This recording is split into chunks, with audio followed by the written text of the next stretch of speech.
Hello and welcome to Trial TV Live. I am the Squeegee of Justice. Thank you so much for joining us today as we are in an off day with our New Jersey versus Paul Canero trial.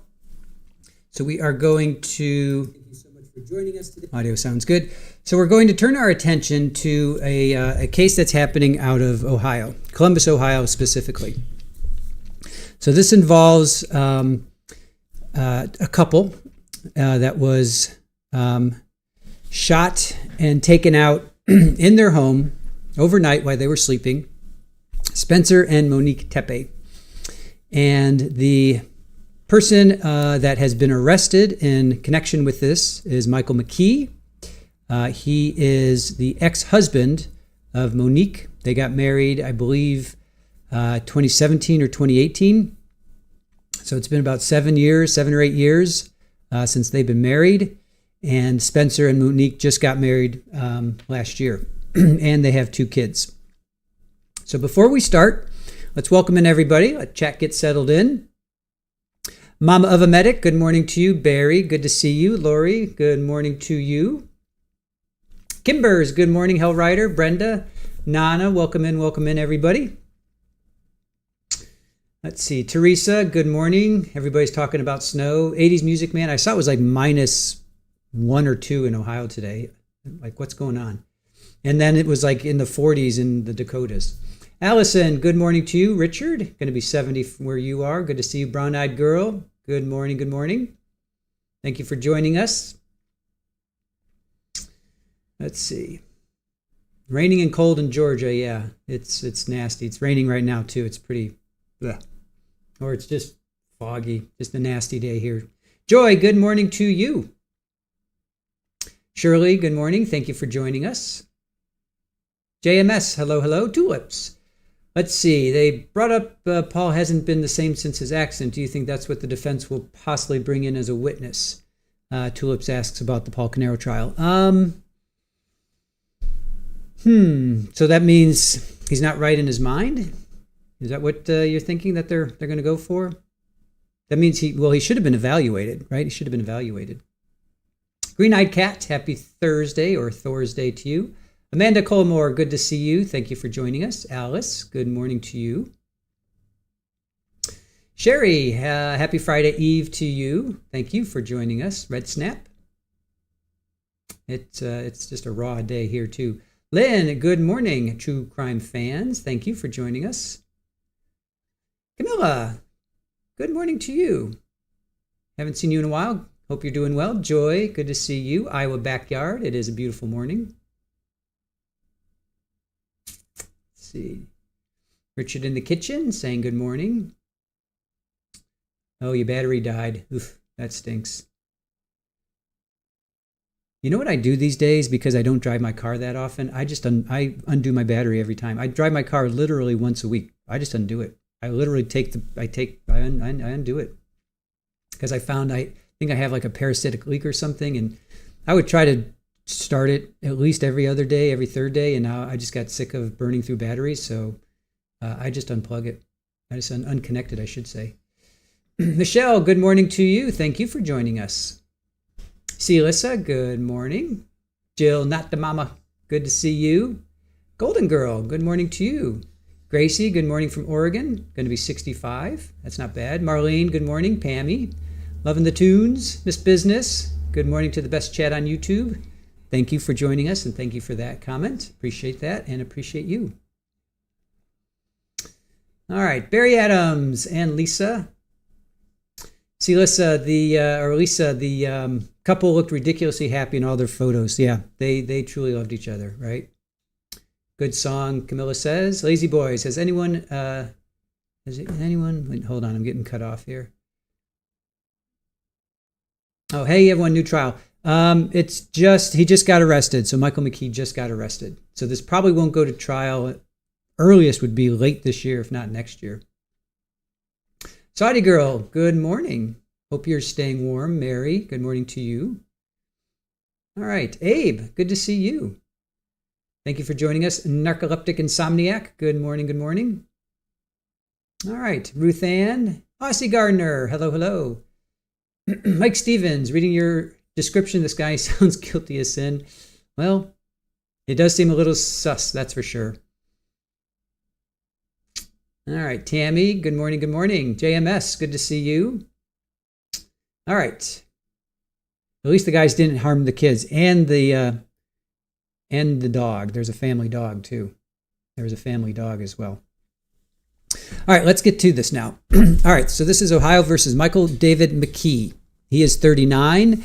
The victims are Spencer and Monique Tepe. They are 39 and 37.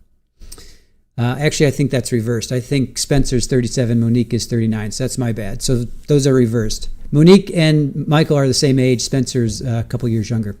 All right, so this happened December 30th, 2025, so basically New Year's Eve of last year, so it's just a little bit over a month old. Michael is charged with 4 counts of aggravated M and 1 count of aggravated burglary because he broke into their home, allegedly. Now, on December 30th of 2025, a double homicide took place in the Weinland Park neighborhood in Columbus, Ohio. Michael David McKee, 39, is the sole suspect in the shooting deaths of his ex-wife, Monique Tepe, 39, and her husband, Dr. Spencer Tepe, 37. He is a local dentist. Now, the incident. Let's focus on this. So the crimes were discovered during a morning welfare check after Spencer failed to arrive at his dental practice. And we'll hear some of those 911 calls. He didn't show up. I think he didn't own the practice, but the person who owned the practice, I think, was in Florida. So he's, always on time, and he didn't show up, and like a half hour and a half go by. So his coworkers are calling, and we'll watch the 911, the body cam of the officer. He goes to the wrong address at first. It's sad and it's silly because he's like whistling. He's like walking up to the house, and it's the wrong house. So the crimes were discovered during a morning welfare check after Spencer failed to arrive at his dental practice. Investigators found the couple in an upstairs bedroom. There was no sign of forced entry or theft, suggesting the perpetrator had intimate knowledge of the home.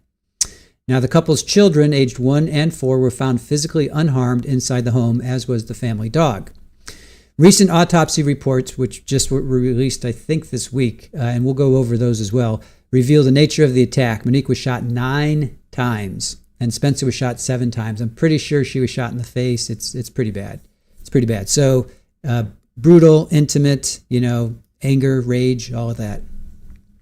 So now the evidence and arrest. So McKee was apprehended on January 10th of 2026 in Rockford, Illinois.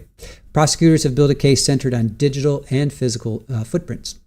So the digital alibi. So McKee allegedly left his cell phone at his workplace in Illinois during the 17-hour window of the murders to avoid GPS tracking. So here's another guy who, like Paul Canero, leaves his cell phone, thinks he's going to be all cool and slick, but maybe not.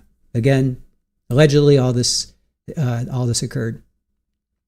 Now, surveillance and stalking. So footage from an early December allegedly shows McKee stalking the property while the couple was away. On the night that this happened, video captured a man matching his description in an alley behind the house.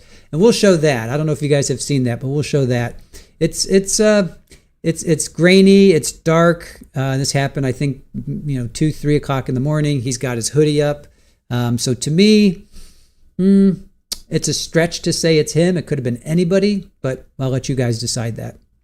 Now, ballistics and hardware. A firearm found at McKee's Illinois residence has been ballistically matched to shell casings at the scene. That's going to be tough to overcome. Notably, the indictment includes a specification, for a firearm suppressor or silencer, explaining why neighbors heard no shots. So I'm kind of getting vibes of Paul Canero here, right? This sounds suspiciously like Paul Canero. Now, the vehicle tracking software followed a silver SUV associated with McKee from Illinois to Ohio. The vehicle allegedly used stolen plates and had an identifying sticker scraped off post-crime. That's definitely sus.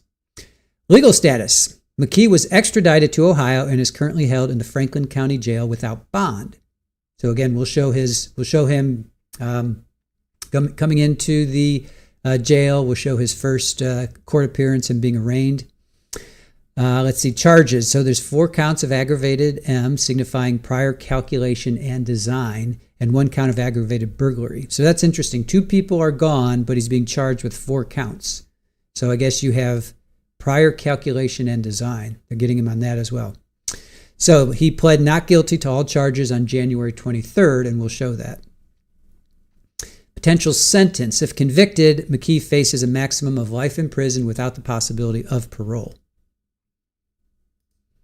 Now, here's some background and motive on him. So he is a surgeon, right? So he is a surgeon. While a formal motive is still being established, court documents paint a picture of a man whose life was unraveling professionally and personally. Professional negligence and lawsuits. Before this happened, McKee was already a man on the run from the legal process servers in Nevada. There he faces significant civil litigation. The sheared catheter. So, a lawsuit alleges McKee's team left an 8.6-inch plastic tube inside a patient's leg and attempted to hide the error. 8.6. That's longer than the knife that Paul Canero used. Paul Canero's knife was 7.5 inches. That's a whole nother inch. Medical negligence. A federal suit claims he delayed essential care for an inmate, resulting in the loss of a testicle. That's pretty bad. Evading justice. Attorneys reported that McKee used fake addresses and disconnected phones to dodge being served, effectively disappearing until he reemerged in Illinois. Now he's a vascular surgeon, if you're wondering. That's why he's doing all this vascular surgery. Then we have a domestic history. Monique and McKee were married in 2015. Okay, there you go. I thought it was 2017, 2018. All right, so they were married in 2015. They got divorced in 2017. Now, family members described McKee as emotionally abusive and claimed he had explicitly threatened Monique's life in the past. And we're going to hear from her, I think her brother, and then also her friends. We're going to dive deep into this. So we're going to hear a couple interviews with her friends, and I'm pretty sure it's her brother. All right. Lori, good morning to you. This case has had you up all night. Oh, sorry to hear that. God rest their souls. Absolutely. Yeah, Mike, he's a vascular surgeon. JMS, he is a surgeon and continued to do surgeries on patients even after this. Very creepy. Imagine being operated on him after the incident. Exactly. Lindsay, Spencer went to the high school in Cincinnati near your house. All right. Yep, Kimbers, Ohio does not have the DP. When did they, let's see, Ohio and the, I think it's still on the table, but so far DeWine, so it does have it. So Ohio does have the DP, primarily by lethal injection, but executions are currently suspended indefinitely because Governor DeWine, due to practical issues with lethal injection drugs. So the last execution was in 2018. So Ohio does have it. As Kimbers is saying, if I misspoke. Ohio does have it, but Governor DeWine has put it on hold. So there's a couple other states that have done that too. I think like California might be one.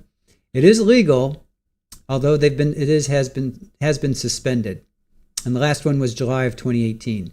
So it is there, but it's not being used. And there's like maybe 10 other states like that. I've looked that up before, and I'm pretty sure there's a few other states that do that. Granny, good morning to you. Mike, crime of passion defense. Well, they're going to have to prove that it's going to be like a Paul Canero. Prove that I did it. Sherry, I remember reading about this a few weeks ago. Such a tragedy.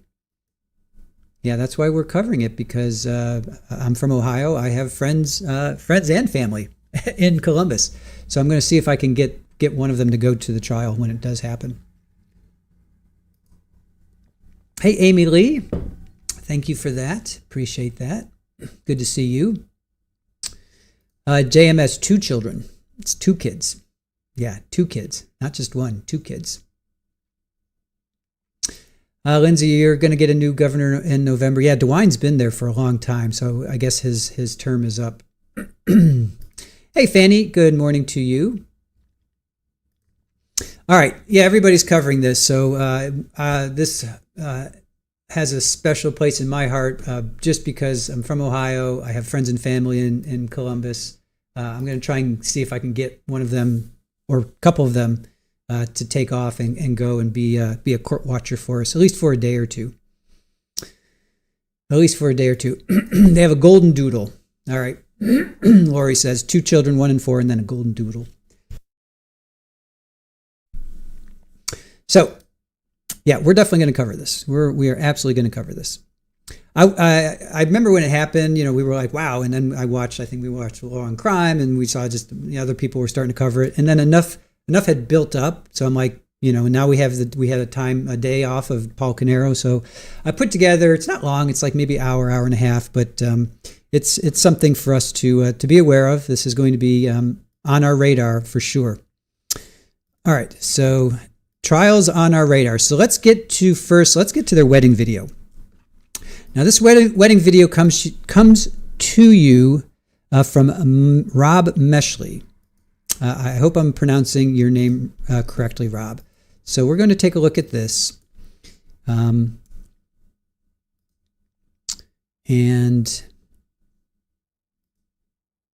hold on a sec. Let me cue this up. So this is their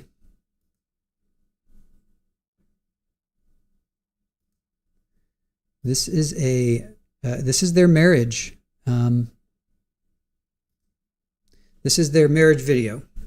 So let's take a look at this. And this is from Rob Meshley. And there's Monique. So she's 39, getting ready. Oh, she had Ohio State. Had her Ohio State Buckeyes hoodie on there. So, all right, let's. Yep, she's beautiful, right? Absolutely beautiful. And here's Spencer. So he's writing his vows, I'm assuming. All right. Oh, there's their golden doodle. And I believe this is their house. I think this is their house, if I'm not mistaken. Right? That looks like their house. And you can tell, they're just absolutely in love with each other. Just absolutely in love with each other. So sad. But we will we'll see where this leads. If it was indeed her husband, to hold on to that rage. I think he said at one point, if I can't have you, nobody can, or something like that. Jerry, yes, that is the house. Yeah, I believe so as well.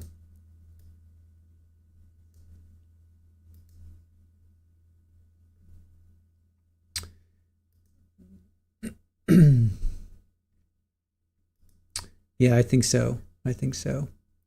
Yeah, those smiles, they just absolutely are, Yeah, Kimber's OH, of course. Oh, is Miss Business from somewhere else? Ohio State boo. Well, we're gonna leave that out. Let's just focus on the Tepes. So they didn't get married in their house, did they? I don't think so. I don't think they got married in their house.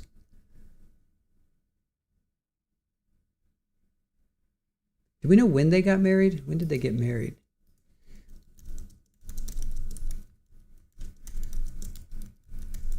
Let's see, when did they get married? So they got married in 2020. Okay, gosh, I was off on that. So I'm still learning. So they met online in 2018. So they have a daughter and a son. The daughter's older. Daughter was born in 2022. Son was born in 2024.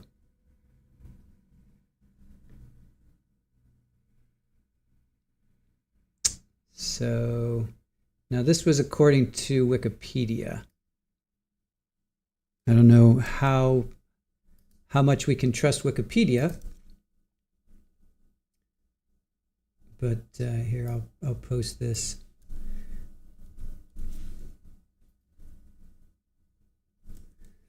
All right. They did get married at home, Mallory says. So this is their home they got married. All right, so this is according, we'll do more research, but they were married in 2020. After meeting online in 2018, they have 2 children, a daughter born in 2022, and then son born in 2024.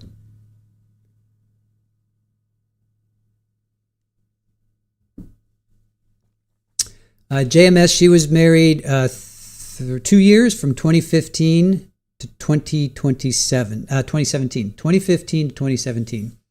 So she was married 2 years to McKee. 2 years, 2015 to 2017.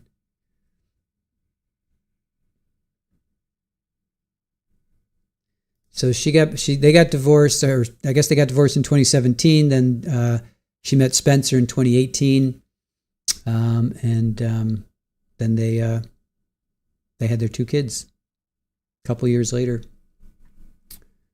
So again, this comes from this wedding video was shot by and produced by Rob Meshley, Misleh, Rob Meshley. So, very beautiful couple, right? Very beautiful couple.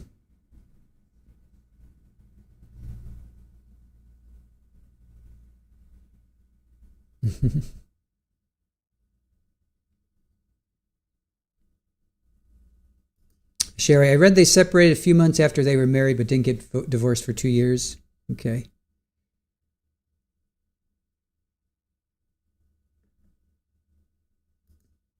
So,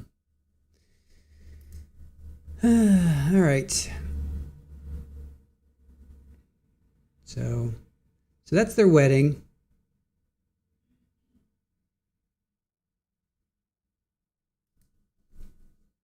Let's see what, and then this is there's a golden doodle. Oh, I guess it was snowing? Wow. So clearly they got married in a cold environment. That's pretty funny. All right. Let's just see what the end. So it was snowing, so that means it was probably July. But here it's not snowing. And if it's that cold, and she's got although I don't see any leaves, so it was definitely winter time. Poor thing, she must be freezing. All right, so that's that. There's Columbus. All right, so that's their wedding. That was their wedding in 2020. We'll find out as we go along. We'll find out. Maybe we'll hear in one of the reports. So that's by Rob Meshley, Misleh. He, I'm assuming, shot that, produced it, all of that stuff. So, all right, now we're going to get to the body cam. So this was the welfare check. So,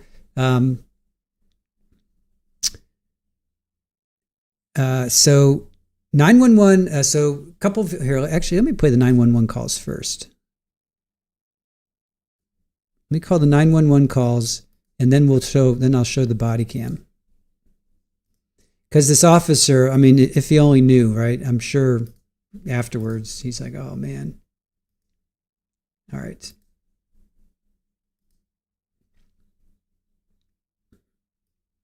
All right. So now we're going to talk about the 911 calls, and I'll show you the body cam. Continuing coverage tonight in the search for answers after a husband and wife were found shot to death in their home in Weinland Park. Police say they found no sign of forced entry and no weapon inside that home along North 4th Street this week. ABC 6's Aaron Simonek is learning more about the couple and what newly released 911 calls are revealing. Suspicions starting early Tuesday morning after Dr. Spencer Tepe didn't show up at the dentist office where he worked. The Athens Dental Depot opening at 8 a.m. The first call to Columbus police went out at 9:03. This individual, Spencer, works with me, and he did not show up to work this morning, and we cannot get a hold of him or his family.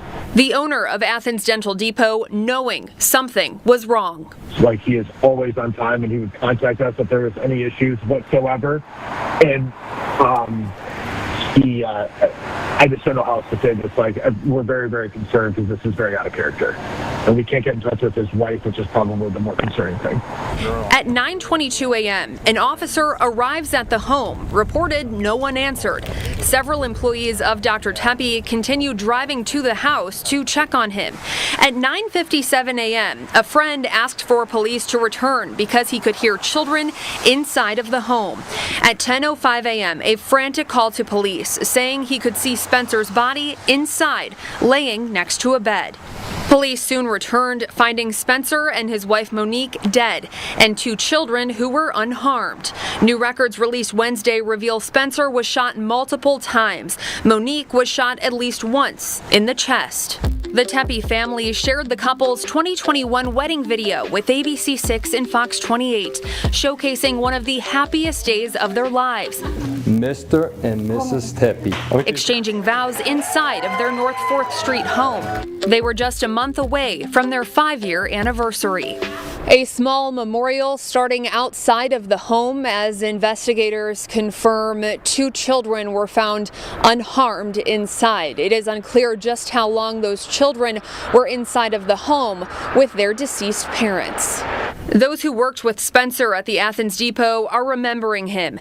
On Facebook, they posted about celebrating his birthday just weeks ago on December 9th. We also talked with Dr. Mark Valrose, who owns the practice. He tells me, quote, "We are deeply saddened by the sudden passing of our colleague and friend, Dr. Spencer Tepe. Our heartfelt condolences are with his family and loved ones during this difficult time. We appreciate the community's thoughts and prayers." On your side in Weinland Park, Aaron Simonek, ABC6 and Fox 28 News. So far, police have not said anything about a suspect in this double murder. We did check in with them for any new information on their investigation. We're told there was none. We will keep you updated. Lori, I thought the same thing. I thought that exact same thing.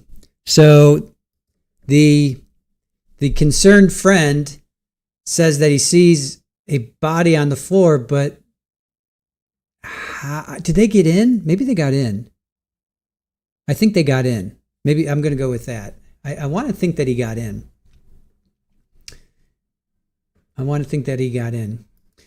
Dennis, we have no idea. Probably with one of the parents or sister, brother. I have no idea. Maybe the friend got in. We'll have to check in on that. But maybe the friend got in. All right, now I'm going to show this body cam. You guys are going to. It's comical. It's sad. You know, it happened. I'm sure this officer doesn't feel good about it. I don't know. I don't know what to say about it. This is just really weird. It's just a weird occurrence. All right, here's the 911 or here's the body cam.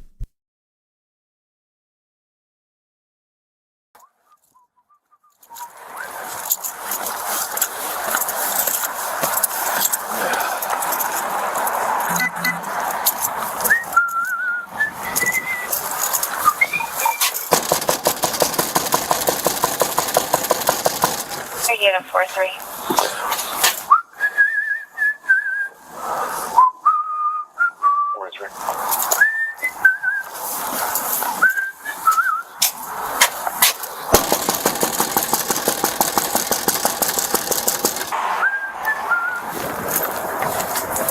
Anybody home?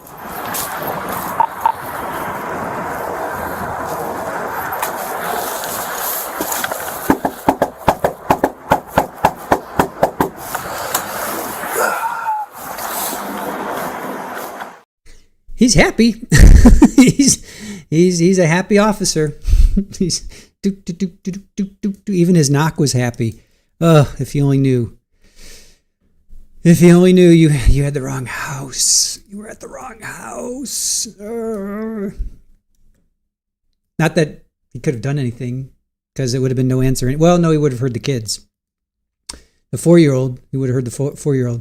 All right, so now we're going to get to, and I see you guys asking about Guthrie, no, we're not going to cover that. We're not going to do that. So for those asking about Guthrie, don't even know her name, sorry. No, we're not going to cover it. All right, so here's the wrong address wellness check. This is the chief of police talking about it.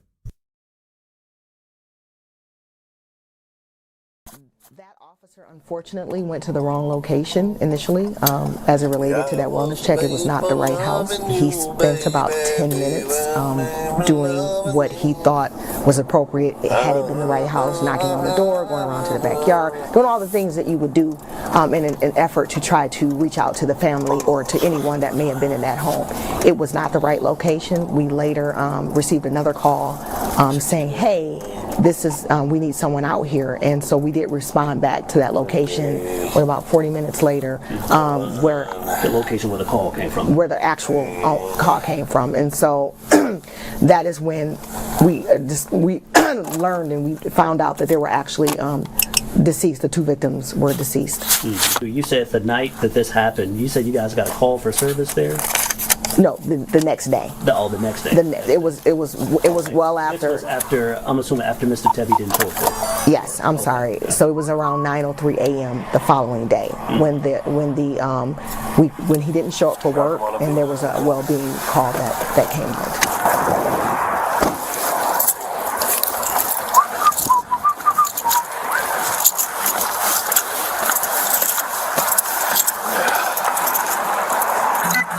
So yeah, he's singing Kiss.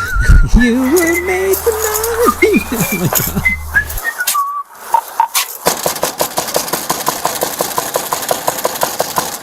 Unit 4-3.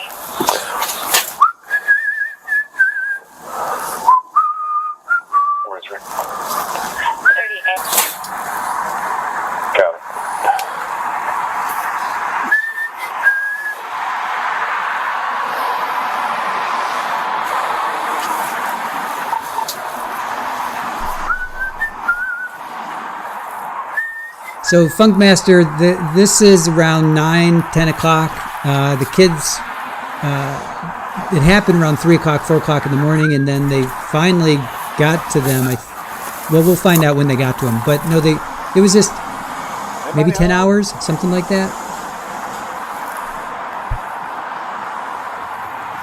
Anybody home?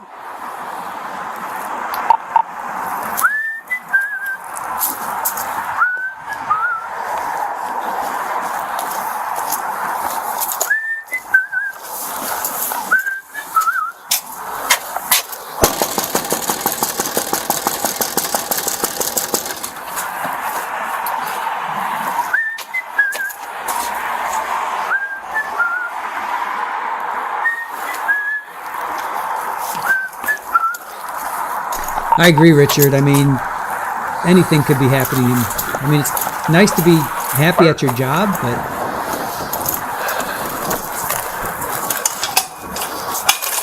Anybody home? There we go.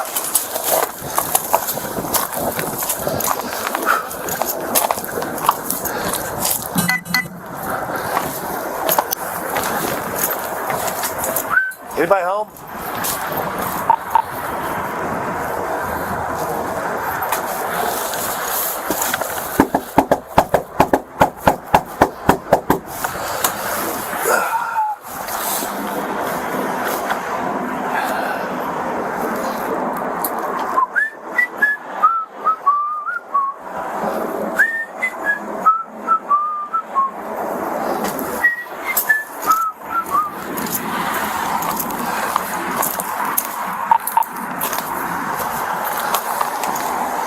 Well, it was the old college try. Mark.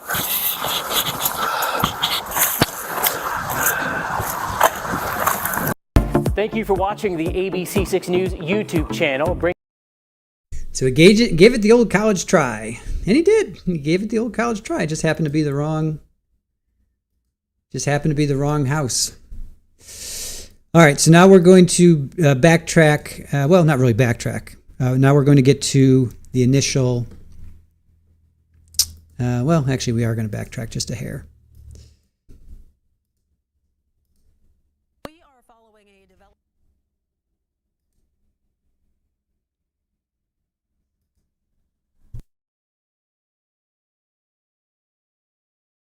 story on the north side of Columbus, where 2 people were found shot dead inside a home Tuesday. 2 children were also inside the home on North 4th Street. Police say they are safe. NBC4's Lexi Lepoff has been following this story since it happened. She's learning more about the couple who died. Police have identified the 2 adults found in this home Tuesday morning as Spencer and Monique Tepe, a married couple in their late 30s. A public bio about Spencer says he was a dentist who worked in Athens. The webpage includes a photo of him and his wife Monique and their 2 children.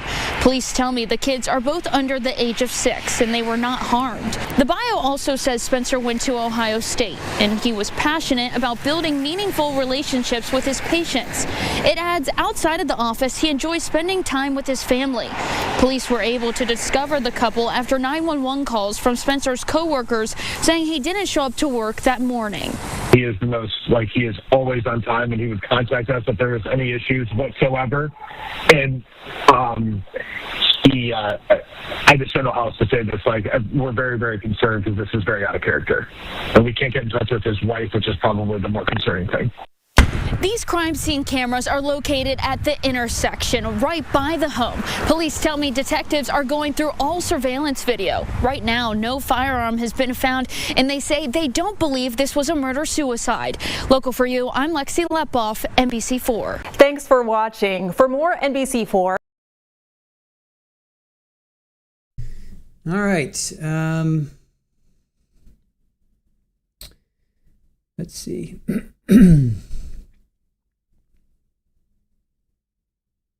I just want to pull up. Shannon, you said your son lives in Columbus. Well, Shannon, if you can talk to your son when this trial starts and see if he can go to the court for us, that would be awesome. I have some friends and family that live there too, so I'm going to see if I can get them to go. But if we can get a couple of people when this trial does start, if it goes to trial, then yeah, by all means, let's see if we can get some people in the court. Tell us what the jury's thinking. You know, what the makeup is, all that. That would be awesome. I don't think it's going to go to trial this year. It may. I mean, anything's possible, I suppose. But I'm skeptical that it would go to trial this year. But let's see. We'll see. Lori, I think this trial is going to be a big one in Ohio. I think so too, because as we continue on with the news, just more and more people, you know, it starts to take, you know, not only just local, but then state and then national and probably even worldwide. You know, when you have, you know, Nancy Grace and Ashley Benfield and just everybody's talking about this right now. So it's going to be big. This is going to be like, you know, Brian Koberger big. I think this is going to be a big one. Where everybody's going to want to cover it, everybody's going to be there, you know, that kind of thing. Tade, we're going to get there. Tade, we're going to get to the autopsy results. We'll get there. Just let us play it out. Let us play out our news clips, and we'll get there because that just happened recently. So we'll get there.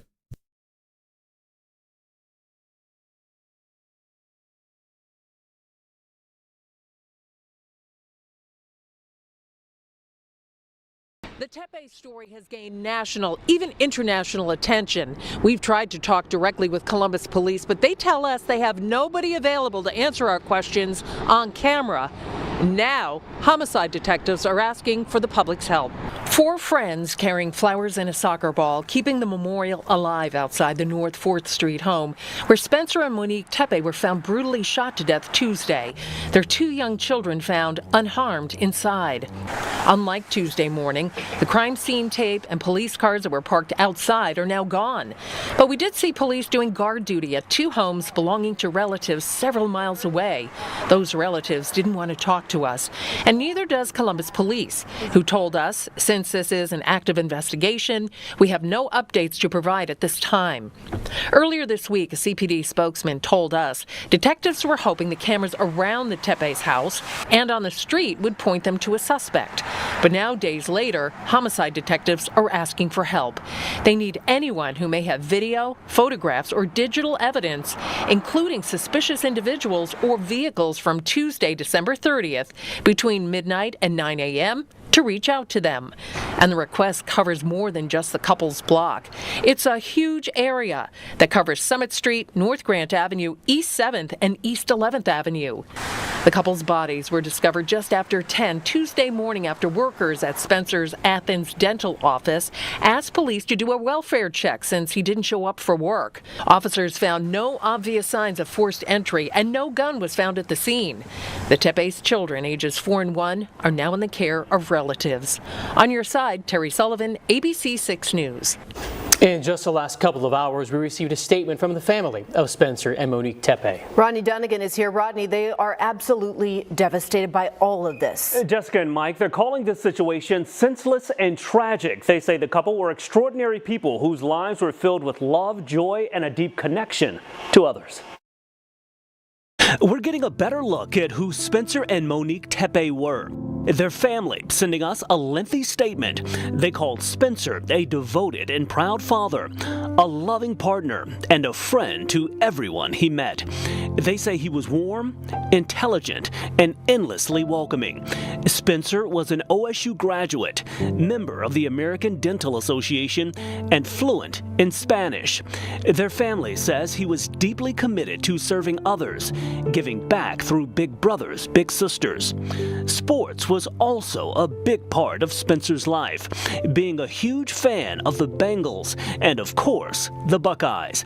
They go on to describe Monique as a loving, patient, and joyful mother whose warmth defined her. She had a background in childhood education. Monique was also a baker. Mr. and Mrs. Tepe. Their family shared this video from their wedding. They also say Spencer and Monique shared a beautiful, strong, and deeply happy relationship. They loved to travel. They were proud parents of their 2 children and their beloved golden doodle. And they go on to say that they're heartbroken beyond words and no outcome can ever undo this loss. They say they're committed to seeing this tragedy fully and fairly brought to justice and honoring Spencer and Monique by protecting the future of the children they love so deeply. Reporting live in studio tonight, Rodney Dunnigan, ABC 6 News. Spencer Tepe worked at the Athens Dental Depot. They put out a statement to their customers saying it is with heavy hearts that we share the sudden passing of our dear colleague and friend, Dr. Spencer Tepe, as well as his wife, Monique. He will be deeply missed by our team and the many patients he cared for over the years. Our thoughts and sincerest condolences are with their families and loved ones during this very difficult time. Thank you for watching the ABC. All right, so we're starting to get a picture of these of the Tepes and the news that surrounded this. All right, now this is from January 4th. So we're going to continue on telling the story and the timeline. So now we're going to get to January 4th. This is still pretty fresh in everybody's minds, obviously. All right, this is from January 4th. The Columbus Police Department is now asking for your help in trying to solve the murder of Spencer and Monique Tepe. At the QR code just to the side of me, that is what they want you to scan. They want you to send over any digital evidence you may have. That means photos or videos that were taken on the morning of December 30th between midnight and 9 a.m. That was the morning police found the bodies of the murdered couple, shot in their home. Co-workers of Spencer Tepe came to the house after he never showed up for work. Police found the couple's 2 young children crying inside, their parents deceased. Nearly a week after the bodies were found, with no weapon at the scene or sign of forced entry, there is no suspect. On your screen is a map of the area. Police are hoping witnesses will come forward if they saw anything or anyone suspicious in the areas of Summit Street to Grand Avenue between East 7th Avenue to East 11th Avenue. As the family grapples with the loss of the Tepes, they're asking for help as well, creating a GoFundMe to help family members provide for the 2 children the couple leaves behind. They say they're overwhelmed with the amount of support they've gotten from the community. In Columbus, I'm Rocky Walker reporting. All right. So now the family is saying, hey, help us. We need help. $107,000 was raised already in just a few days. So, those kids are going to need help. All right. Now here we're going to get to January 5th. So this is the following day of that report. So we're just following the news here. And this is, well, let's get to it. Let's get to this. And we do start tonight with a... Nope, didn't want to do that. Let's see, hold on a second.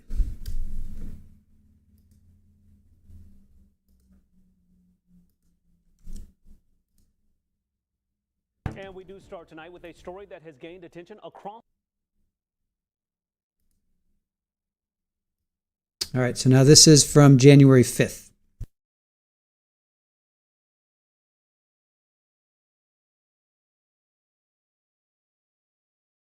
And we do start tonight with a story that has gained attention across the country. The hunt continues for the killer who took the lives of a Columbus couple just last week, just days before the new year. And tonight we're hearing from the family of the victims and getting a look at video of a person of interest in this case. Aaron Simonek has the very latest. Aaron.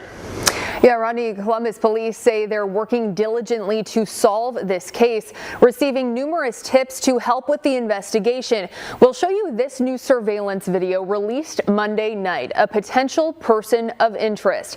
As the investigation nears its 1-week mark, police potentially getting closer to pinpointing a suspect.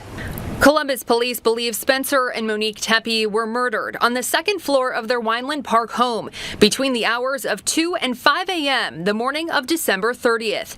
This video released Monday evening showing a man walking near the Tepes' home sometime within those 3 hours, with his hood up and his head down. This is the only video released to media of any kind of evidence that could lead detectives to a suspect. I still see, these images of Spencer, pictures that people are sending me, and it's like, he's not gone. There's no way he's gone. There's no way Monique's gone. Like that can't be possible. Rob Misla says Spencer and Monique Tepe were 2 of the most admirable people in his life. Their family and the nation stunned as all eyes remain on the investigation. And she just, started hyperventilating, and it took a minute to figure out, what was happening. And then from there, it was just like kind of an instant realization that all of our entire lives are never going to be the same again. The Tepes would have celebrated their 5-year wedding anniversary in just a few weeks. Misla says their children, 4 and 1, are in good care of family, along with their family dog. How do you tell a 4-year-old that, she's never going to see her parents again? It's just awful, but we've been giving them all of our love. Misla describing Monique as warm, charming, and strong. Spencer known as calm, steady, and kind. With funeral arrangements in the works, investigators following the case closely. No interview was made available to ABC6 on Monday. We'd rather have it done right instead of fast, and we understand that these kind of things is a process, and there's, a lot of moving parts and pieces. A loving couple, 2 young children left behind, with plenty of unanswered questions. And what is your message to the person behind this? This person didn't just take 2 lives, right? They took a son and a daughter, a brother and a sister, an aunt and an uncle, cousins. And they obviously took 2 beautiful souls who are to everyone, just lovely parents. I'd like to Now, a major question also still remains tonight. Why would someone do this? If you or anyone you know might have information to help investigators, you can stay anonymous. Reach out to Crime Stoppers at 614-461-TIPS or Columbus Police. For now, on your side, Aaron Simonek, ABC 6 News. All right, thank you, Aaron. And we're posting the video online. You can look at it on the ABC 6 social media pages as well as the... All right, so Sherry, you say the pigeon toe? He has a pigeon toe, so let's get to that. So that's them releasing the video, but let's watch the video by itself. To me, this could be anybody. I mean, I don't know. This is really hard. For me, this is really hard to determine anything, but let's take a look. Let's take a look at this. You guys tell me if you think you could determine who this is. Now, no, Shirley. Nope. McKee had nothing to do with the kids. The kids were all the Tepes. As far as I know, they had no kids. Tate, as far as I know, they had no kids. So was it Sherry? Are you the one that said the pigeon toe? Where did you post that? Let me see if I can find that. Sherry.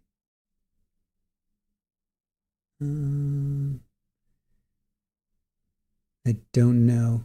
Richard, just look it up. I don't know. I don't know right now. 1141 or something. Just go ahead and look it up while I play this. We'll just look up Tepe House, and I'm sure you'll find the address, and then post that for us. All right, so you guys tell me if you can tell. So is he pigeon-toed? Is that, Sherry, is that what you were saying? He's pigeon-toed? Oh, there. Okay, the left. It looks like the left. Maybe the left foot a little bit. Oh, okay. I think I do kind of see it. I think I do see it. 1411. Yeah, that's what I thought, Dennis. Yeah, if you guys could find the exact address and then post it for us, that'd be cool. Yeah, I do see it. I do see him. He's kind of walking in. Interesting. All right. Good job there, you guys. I didn't.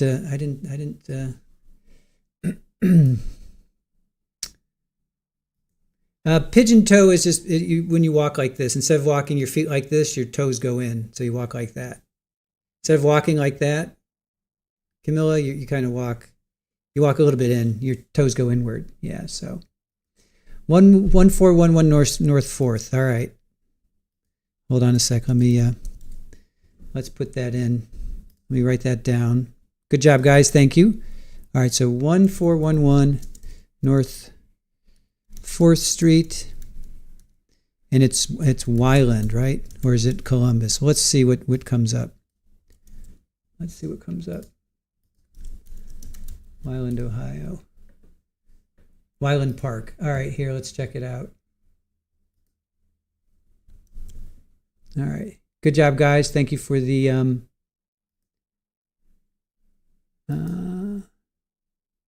no problem, Alice. Yeah, it just means you walk inward. Your toes point inward. All right. I'm going to be able to... Why isn't this...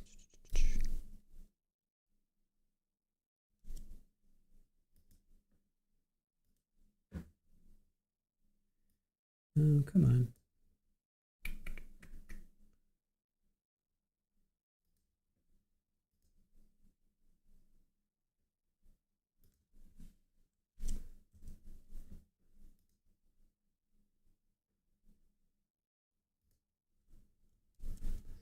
I'm trying to get the map to show up and it's not showing up. Let me try this. Try over here. Maybe it'll work over here.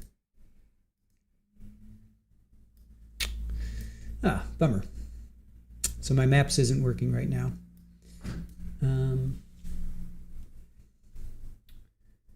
maps is not working. Hold on a sec. Let me try something.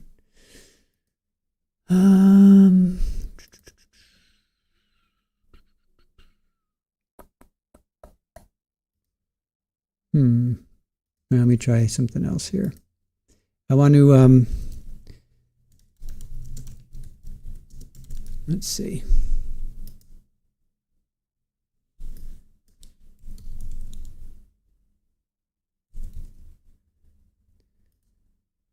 All right, hold on.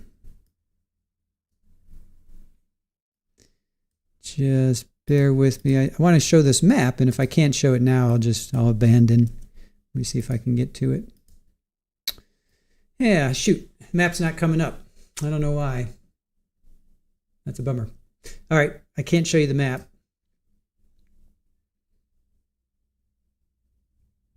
Can't show you the map, so it's not working for me. All right, let's move on. But so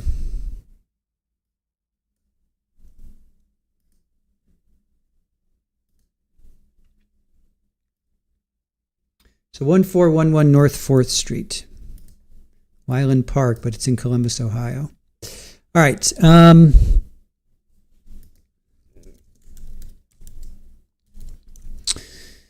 right, next up is going to be press conference. So let's get to this press conference.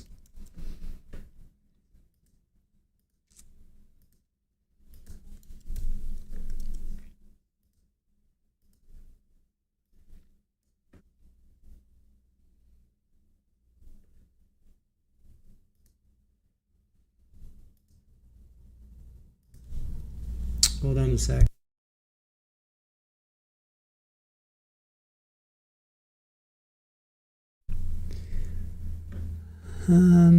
Something's going on with YouTube.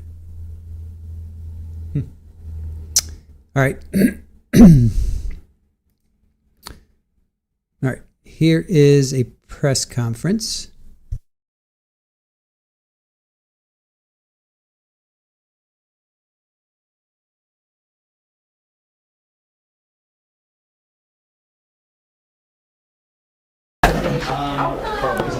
Yeah. What? I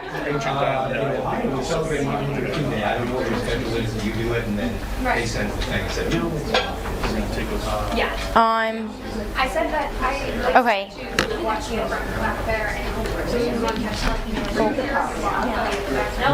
Grab the IFP from my bag. Yep. It was kind of like an offshoot. Yeah. Kind of like, oh yeah. Yeah. They were very. I can't imagine. It's because they're short. He said, it's like their college research. So their news director is responsible for that's how they know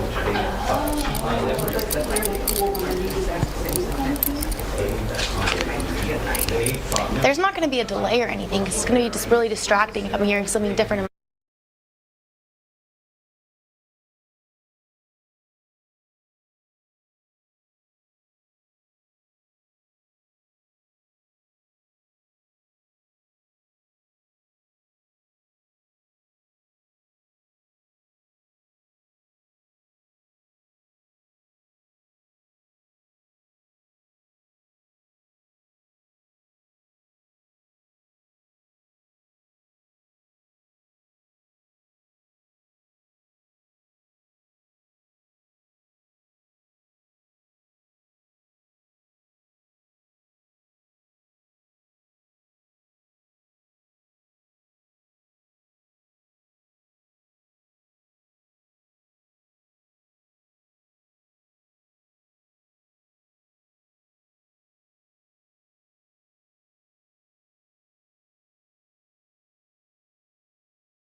Interrupting Price is Right now. We'll get you right back to the game. There's an update on a major case in Columbus. The Columbus Division of Police providing an update. Elaine Bryant is at the podium. talk about it. So just wanted to go over a little bit of the timeline. On December 30th, 2025, at approximately 10:04 a.m., Columbus Police Patrol officers were dispatched to the 1400 block of North 4th Street on a well-being check. Officers arrived at the scene and located the 2 adult victims suffering from apparent gunshot wounds. We now know that they were identified as Mr. Spencer Tepe and Mrs. Monique Tepe. Their 2 small children were also found in the residence, physically unharmed. On January 10th, 2026, detectives filed warrants charging Michael D. McKee, 39, with 2 counts of murder in the deaths of Spencer and Monique Tepe. Mr. McKee was arrested in Rockford, Illinois without incident. He's currently incarcerated in the Winnebago County Jail and awaiting extradition to Columbus. We believe at this point we have the person responsible for the murders of Monique and Spencer Tepe in custody, and that person is Michael McKee.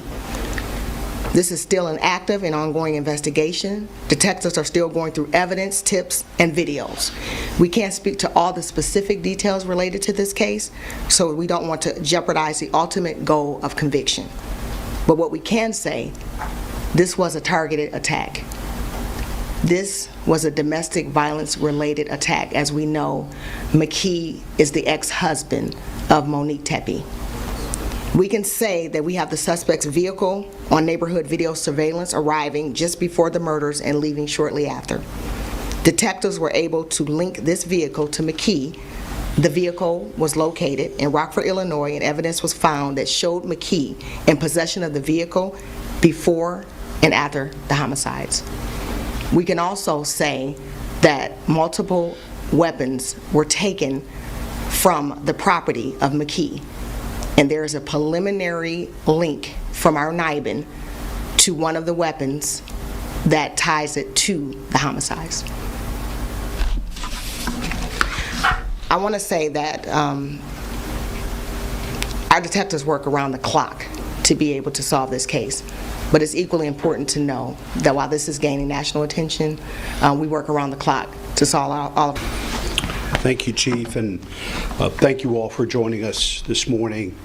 I want to thank Chief Bryant, the women and men of the Homicide Division who have done an incredible job on this case and so many other cases, 100 cases solved in 2025 because of their tireless work and professionalism and tips and information from the community that helped us achieve such incredible solve rates. I want to thank also members of the press for sharing timely information, including the video footage of the person of interest that we know now is Mr. McKee.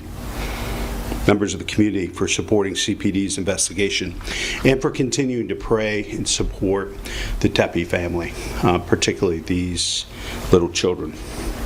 Just want to take a moment to express gratitude, grief, and resolve, not only for myself, but for the entire Columbus community. Grateful to the Division of Police for their professionalism and persistence, and for their tireless work and collaboration that led to this arrest. You followed the facts and evaluated every credible lead with intentionality, integrity, and care for the victims and their families. I also want to thank members of the community who stepped forward with video footage and tips. Okay, Tracy Townsend and Colin Dorsey here. We have been bringing you live coverage of Elaine Bryan and Andrew Ginther talking about the Tepe murders.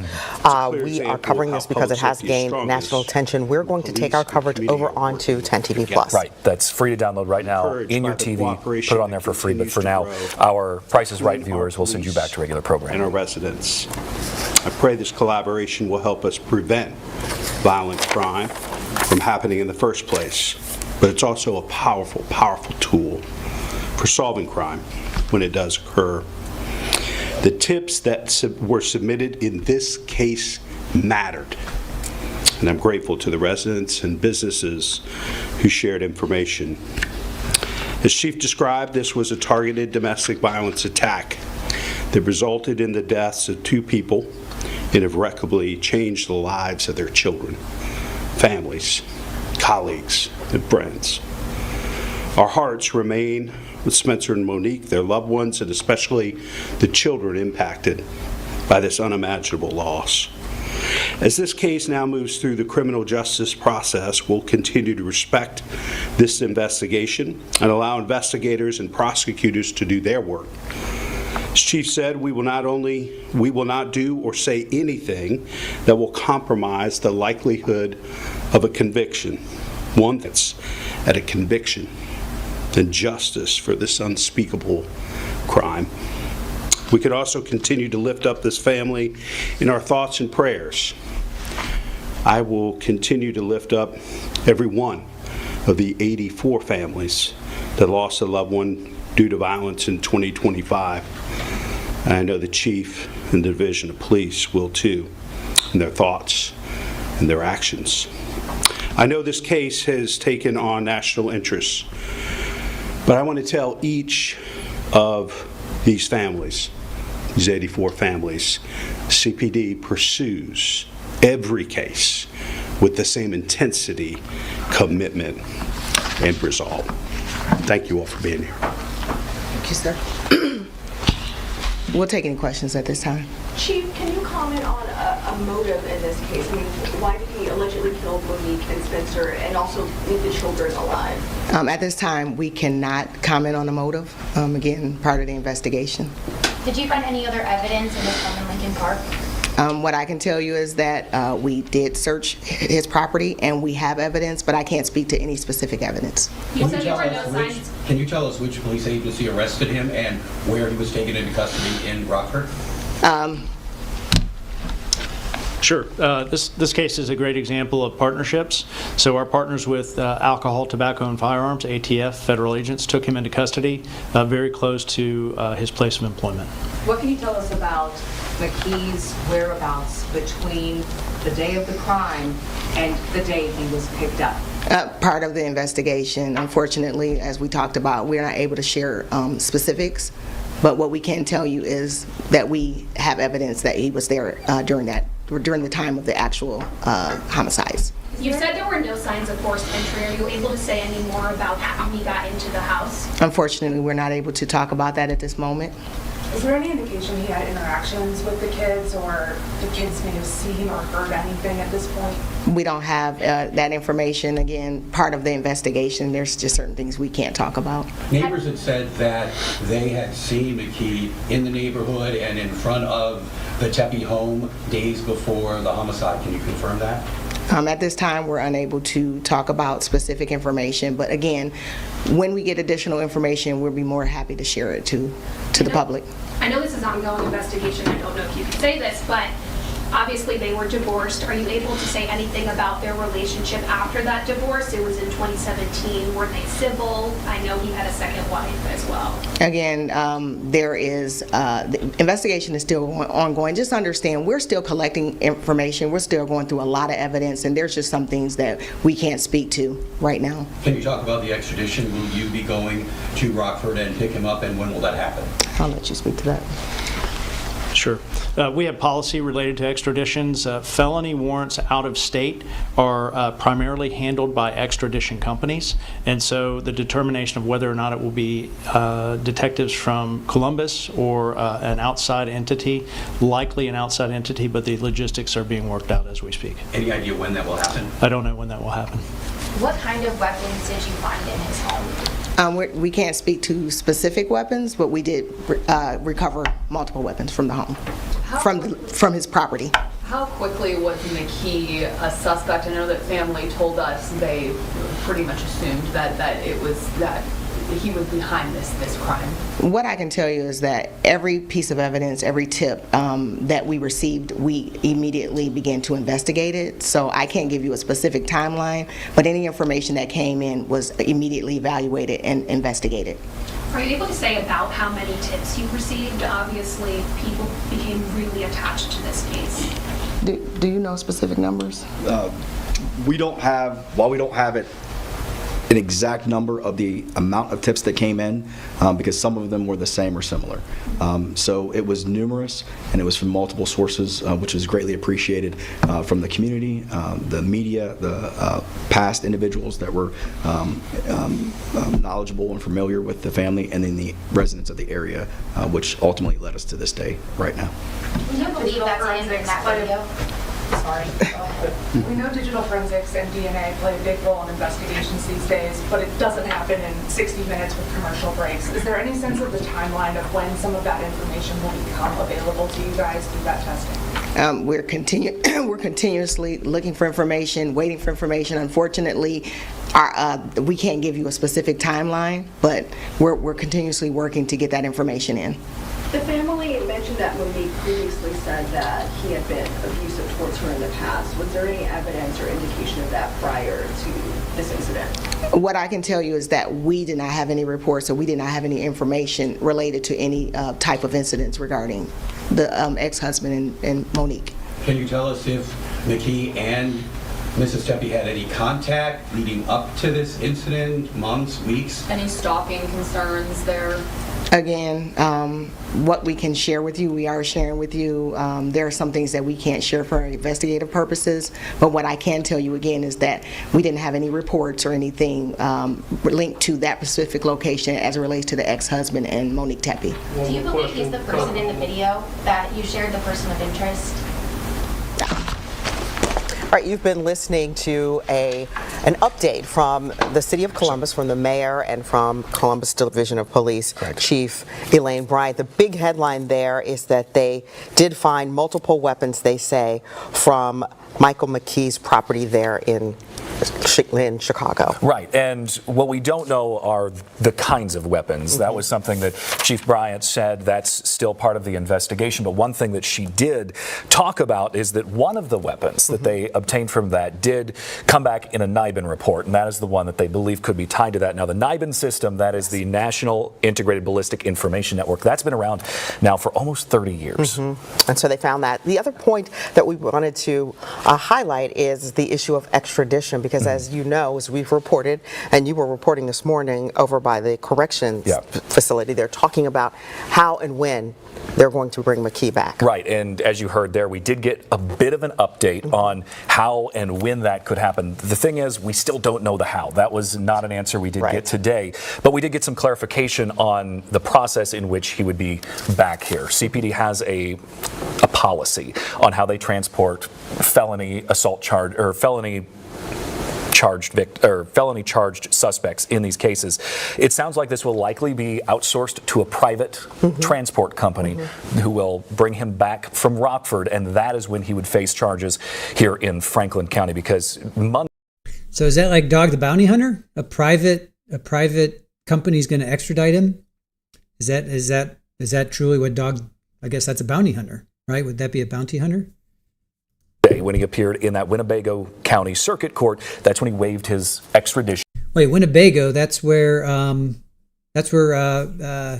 Geyser. That's where Morgan Geyser was, right? Winnebago is where Morgan Geyser was. Which means he will come back to face those charges in Franklin County. We are kind of in that holding pattern. We don't know when he'll get back. That's really the next step in all of this. And in addition to what they could talk about in terms of the police, the other interesting fact is that the mayor of Columbus talked about the issue of solving these kinds of crimes. In fact, that there are 84 and that they spend 24 hours there working on all of these cases. And I was struck by the fact that he said tips mattered.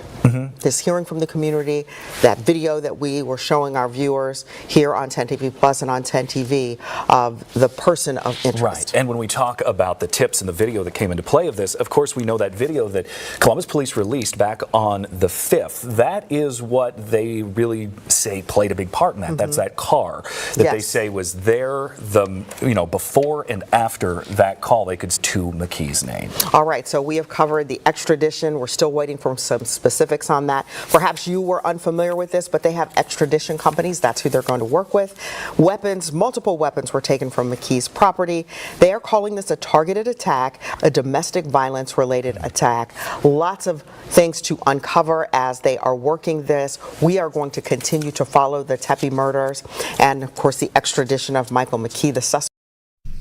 All right. So they are hiring a private extradition. So again, that's like a bounty hunter, in my opinion.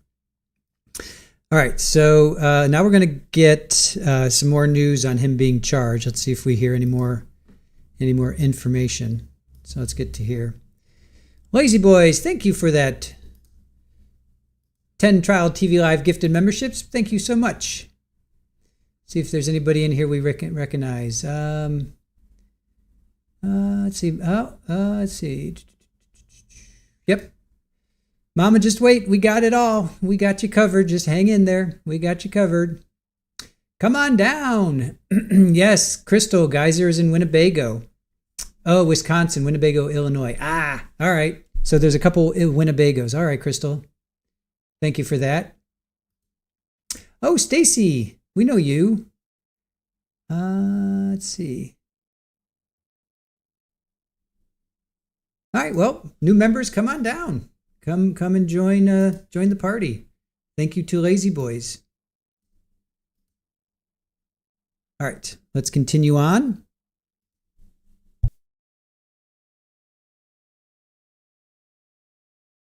We are learning more about an arrest in the double murder that has shaken Ohio and drawn national attention. Columbus couple Spencer and Monique Tepe were shot to death inside their home nearly 2 weeks ago, where their 2 young children were also found unharmed. Now, police have their suspect, Monique Tepe's ex-husband, 39-year-old Michael McKee. Natalie Clydesdale on how investigators tracked him down and what's next. Michael McKee, the man accused of gunning down Columbus couples Spencer and Monique Tepe with their 2 young children inside the home, is now behind bars. The arrest comes nearly 2 weeks after the December shooting.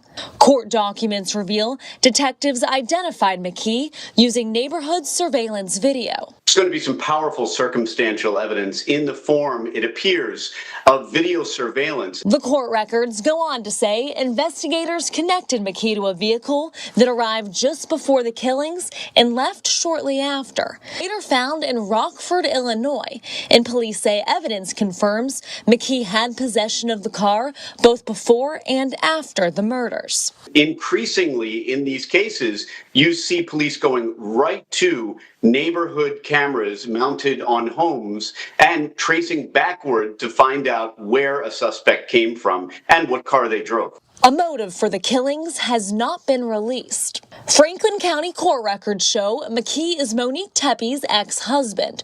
The 2 were married in 2015 and divorced in 2017. Monique left the marriage and did not look back. NBC News reports McKee graduated from the Ohio State University College of Medicine in 2014.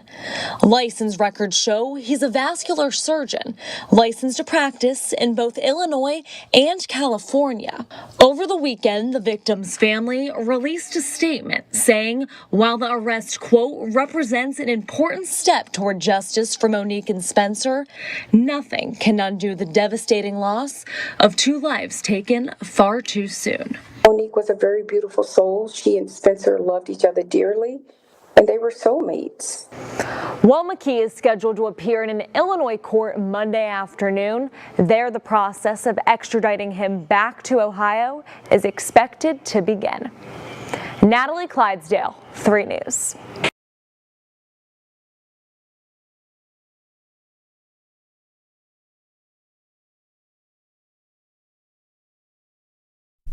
All right, so now we're getting to know Mr. McKee a little bit better. Let's check out this news clip. See if this gives us any more information.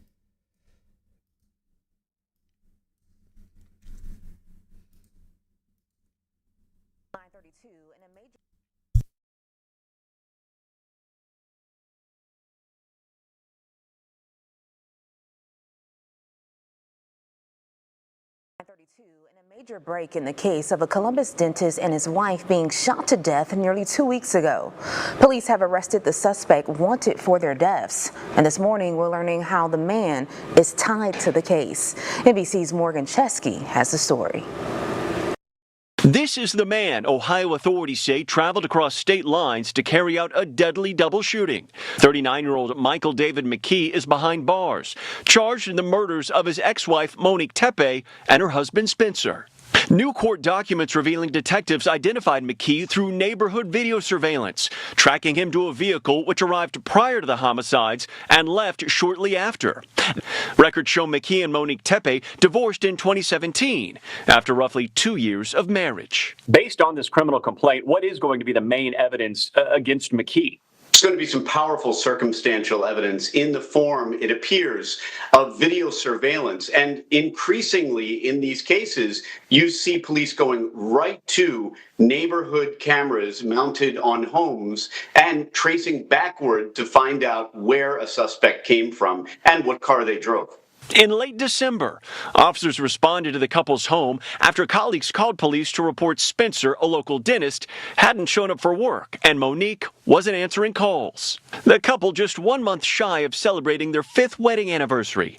Their 2 young children also found in the home unharmed. The Tepe family calling the arrest an important step toward justice, adding, "We trust the justice system to hold the person responsible fully accountable. Monique and Spencer remain at the center of our hearts, and we carry forward their love as we surround and protect the 2 children they leave behind." And that was NBC's Morgan Chesky reporting. At this time, McKee is expected in court tomorrow afternoon as he awaits extradition from Illinois to Ohio to face those murder charges. So they were 1 month shy of their 5th anniversary. So they were married in January of 2021, and so 2026 was going to be their 5-year anniversary. So they were married in January, which makes sense because we saw the snow in that video. So interesting. All right, let's get to one more news clip, and then we're going to go see his first court appearance. So I'm hoping that we are all well versed in this trial after today. We're all gonna be so well versed in this trial. At least I hope we are. We're all gonna get a certificate of completion of knowing this trial inside and out. Because when it comes to trial, I want us all to be educated and knowledgeable. So yeah, there's Rob Meshley. That's the guy who did the video for their wedding. So that's the gentleman who put this together. All right. So this is from January 11th. So just 12 days after they were shot. Pretty quick. They moved pretty quick. Meaning law enforcement moved pretty quick. All right. Let's get to this.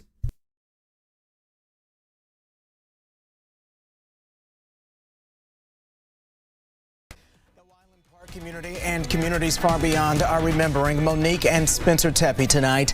The husband and wife were found shot to death. Celebrations of life come one day after this man, 39-year-old Michael McKee, was arrested and charged with their deaths. McKee is Monique Tepe's ex-husband. He was arrested yesterday in Rockford, Illinois, and remains in jail there tonight. We do thank you for joining us for NBC4 at 6. I'm Carrie Charles. We do want to let you know that through an affidavit, we've learned Columbus police were able to link McKee to the murders through neighborhood surveillance video.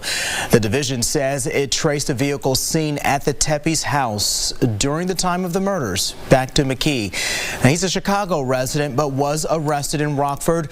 McKee is scheduled to be in court tomorrow afternoon. It's likely an extradition hearing to start the process of bringing him back to Columbus to face charges. We've learned McKee attended undergraduate school and medical school at Ohio State. That's where the Tepes also graduated. He's originally from Zanesville. Records show McKee is a surgeon licensed in Illinois and California. He has no previous criminal history, and he and Monique Tepe did not share any children. A visitation to honor the couple took place today at Shettinger Northwest. It was followed by a celebration of life at Dua Amici on East Gay Street in downtown Columbus. NBC4 spoke with some neighbors in the Weinland Park area this weekend who say news of McKee's arrest has them feeling relieved. In fact, several people who live in that area say they felt uneasy and afraid while they've waited for answers from police. They were a happy family. They were a lovely family. The neighbors loved them. The community apparently embraced them. And we want justice served to the full extent of the law. It's just really heartbreaking. So I'm glad that we're getting justice for them, and I hope we get more justice for them. Thanks for watching. For more NBC4, download. All right, so it seems like the neighborhood really liked them as well. All right, let's get to his first court appearance. Let's go over there.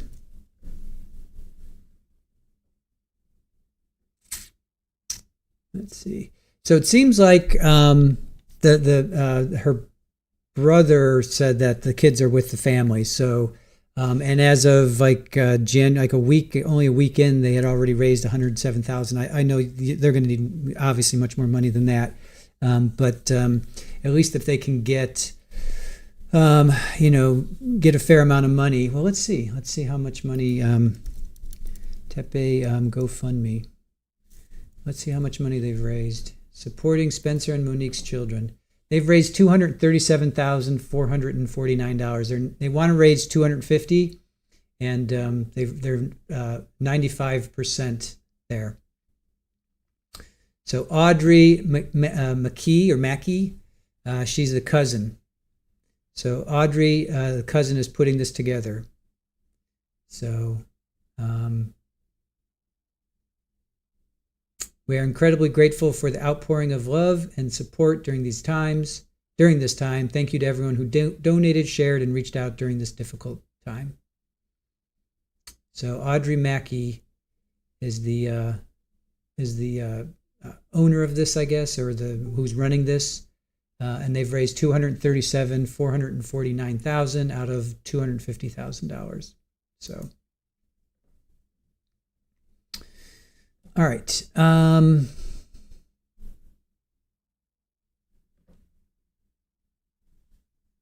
right, let's go to his first court appearance, which was the 12th, January 12th. So not even 3 weeks or so now. And it's short. It's very short. It's only like 2 minutes. It's not very long at all.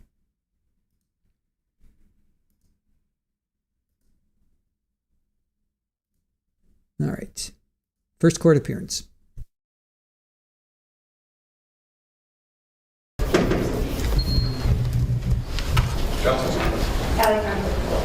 Third quarter, the defendant is present in custody. Your name, sir, for the record? Michael McKee. Have you had a chance to speak with him? Yes, Your Honor. We will set this matter then for 2 o'clock on Monday for status on the transfer. Thank you. Anything else we can do today? Not from you, sir. So this was Illinois. So he's not in Ohio. This is Illinois. This is before he was extradited. So this was Illinois.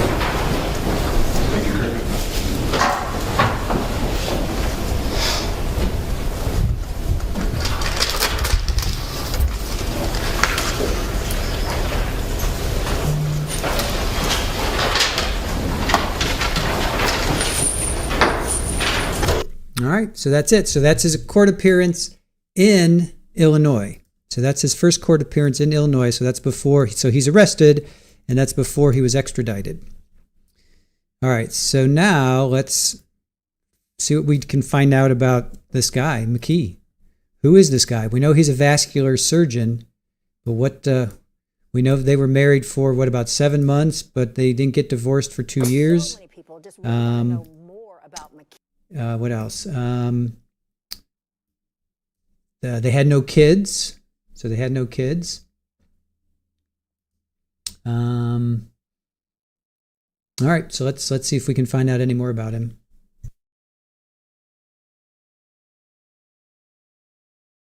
So many people just really want to know more about McKee. Who is he and what was he doing between the 2017 divorce from Monique up until his arrest? Yeah, 10 Investigates Rochelle Aline spent the day looking into his background. She joins us now with what you've learned about all this, Rochelle. I mean, my search took me to multiple locations today, and I want to show you guys what I was able to find out. Leading up to his arrest on January 10th, 39-year-old Michael David McKee was working as a surgeon in Illinois. That's according to Illinois state records. Records show McKee also has an active license in the state of California. It expires in 2026. When it comes to his marriage to Monique Tepe, we were able to confirm that the pair married in 2015 and divorced just 2 years later. Monique Tepe is listed as filing The reason? They were incompatible. It's a high-profile, high-interest case, and local police are well aware. Last week, before McKee was arrested and charged in the deaths of Monique and her husband Spencer, the Columbus police chief issued this reminder to the community. We know that people are concerned, and we know that people have a lot of questions. What we're asking for is patience as it relates to this investigation. And she's not the only one offering reminders to the community at this time. Earlier today, Columbus Mayor Andrew Ginther spoke on the case. He called for prayers for the Tepe family, but he also said he wanted to remind people that despite this heartbreaking crime, the greater community is safe. In the studio, Rochelle Aline, 10 TV News. All right, that's a little bit of background there on him, that he is licensed in several states. And now let's get back to Spencer. We're going to jump over now to Spencer, and some of his colleagues are going to remember him. So let's get back to him. So this is from January 12th. So this is still so fresh in everybody's minds.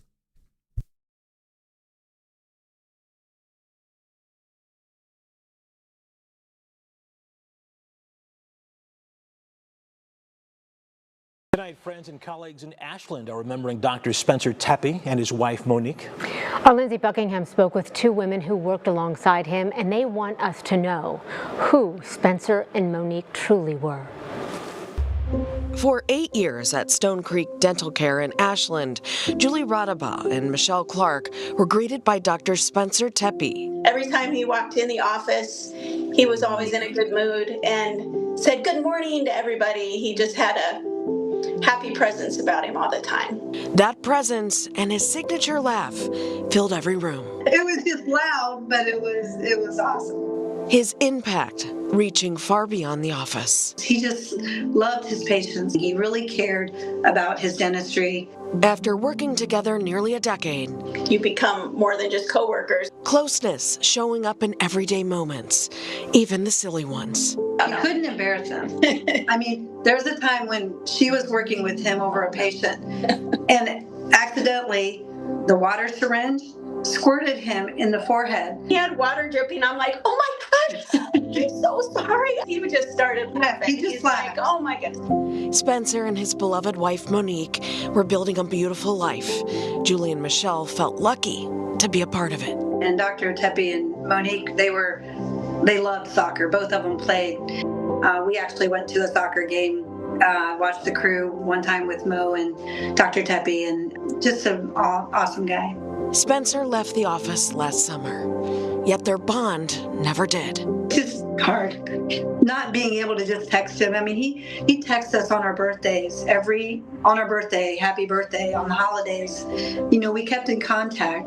Until the very end. Probably just like a couple days before even of the incident, he texted us a picture of his family. My comment back to him was just like, you guys look so happy. Yeah.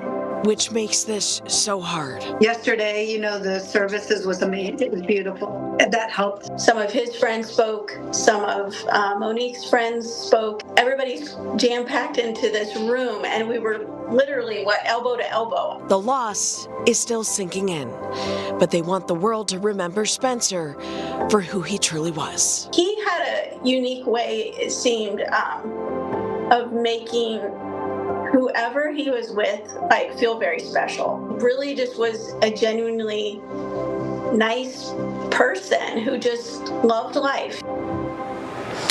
Both Julie and Michelle told me Dr. Tepe truly loved his job and his patients. They say he listened, learned about their lives, and genuinely cared. Christy? The whole thing is just so sad. So that's a little bit about Spencer, and he does seem tall, and Monique seems tall too. You know, they both seem on the tall side for sure. Just so sad. So sad. So anyway, all right, so now we're going to get to some more, this is the brother-in-law I'm not sure whose brother-in-law. She just had to get away. Okay. We heard from this gentleman before. So I think this is Monique's brother.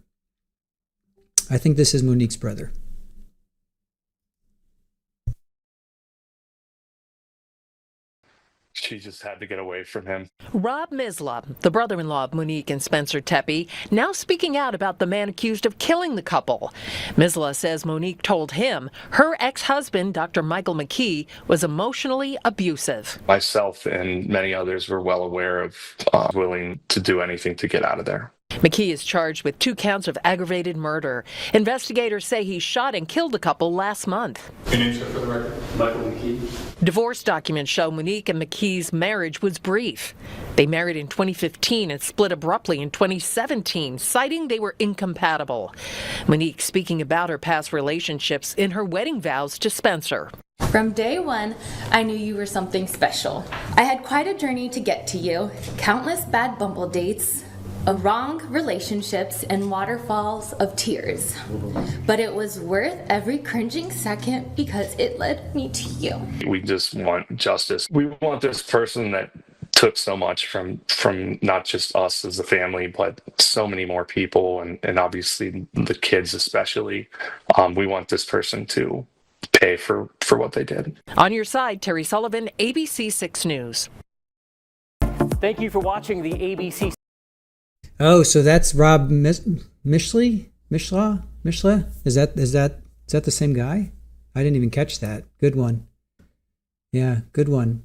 Spencer's sister's husband. Yeah, because he said brother-in-law to both of them. So he married so Spencer's sister's husband. All right, good one. Yep, good one, Janet. All right. Okay. All right. Hey, this is why we do these deep dives. We're gonna become so knowledgeable of this trial, and that's the way I like it.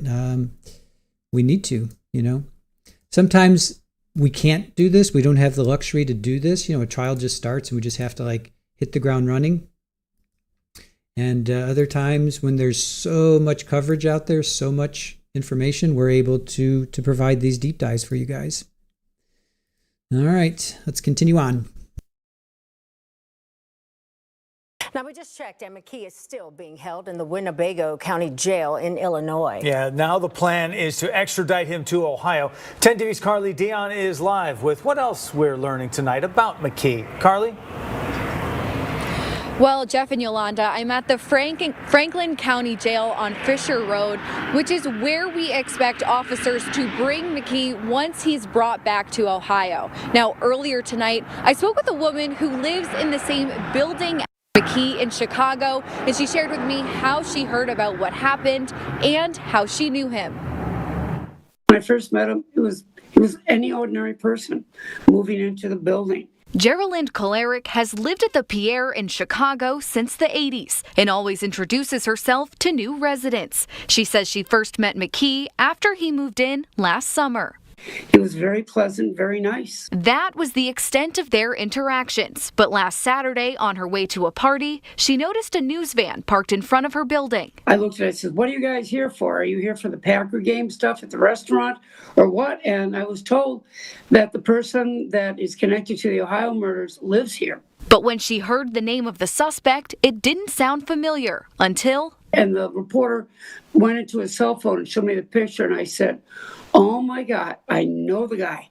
McKee lived 2 floors above Koleric. After management of her building sent out a memo that day notifying residents there would be police presence inside the building, she took several videos of what she saw. Did a little walk up there, and I was stopped by a detective, and I asked him, I said, "Are you from Ohio, Columbus?" And he said, "Yes." And I looked over there, and he said, "Are you trying to take a picture?" And I said, "Yes." And he said, "Don't." But I did see the door open. I did see them carrying out stuff, clothing and so on, and putting them into boxes. Koleric says some of her neighbors have been on edge ever since they heard the news. The residents at the Pierre were a little jumpy here, I'll tell you that. A lot of residents are a little jumpy. And I had one resident say to me, "I never locked my door, but I am now." This incident serving as an important reminder. You never really know who you're talking to, and you never know what is going on in their mind. Now, as for when McKee will be here, court documents from Illinois show he will not be able to be extradited by Monday, so it is expected to happen sometime after that. Live from the Franklin County Jail, Carly Dion, 10 TV News. All right, so that's one of his neighbors. Interesting. All right, now here we're going to get to some friends of the Tepes. I think this is Monique. I think this is Monique's friends talk. So this is really interesting. Check this one out. That today for the first time. Sorry. So this is one of her friends. And then I'm going to play, then I have the extended version. So I've got this version, and then we're going to play the extended version of this interview. So let's check this out first, and then we'll get to the extended version. We are hearing from a close friend of Spencer and Monique Tepe, who says she knew from the beginning who would be arrested in the couple's deaths. Spencer and Monique Tepe were found shot to death in their Weinland Park home on December 30th. Their 2 children were inside at the time, but were not physically harmed. Police say there were no signs of forced entry. Monique's ex-husband, Michael McKee, is accused of killing the couple. In a story you'll see only on 10 TV, friends tell Lacey Crisp why they suspected McKee from the start. Lacey. Well, Gina Spinelli tells me this house is the place where memories were made, and now it's a nightmare.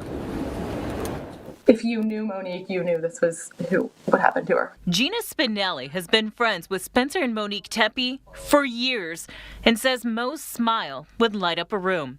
She explained Mo felt grateful for having Spencer after such a hard first marriage to Michael McKee. She never called it. I didn't even know his name. She never said Michael. She said my ex. She said he was bad. She said abusive. I don't think I ever got the impression that she was afraid of him. I got the impression that she hated him and that she knew things were bad there, and I don't think it ever fully left her mind. I don't think anyone thought that this was going to happen. I also don't think that she ever thought he would leave her alone for the rest of her life. Columbus police said there weren't any reports filed regarding abuse or a request for a restraining order against McKee.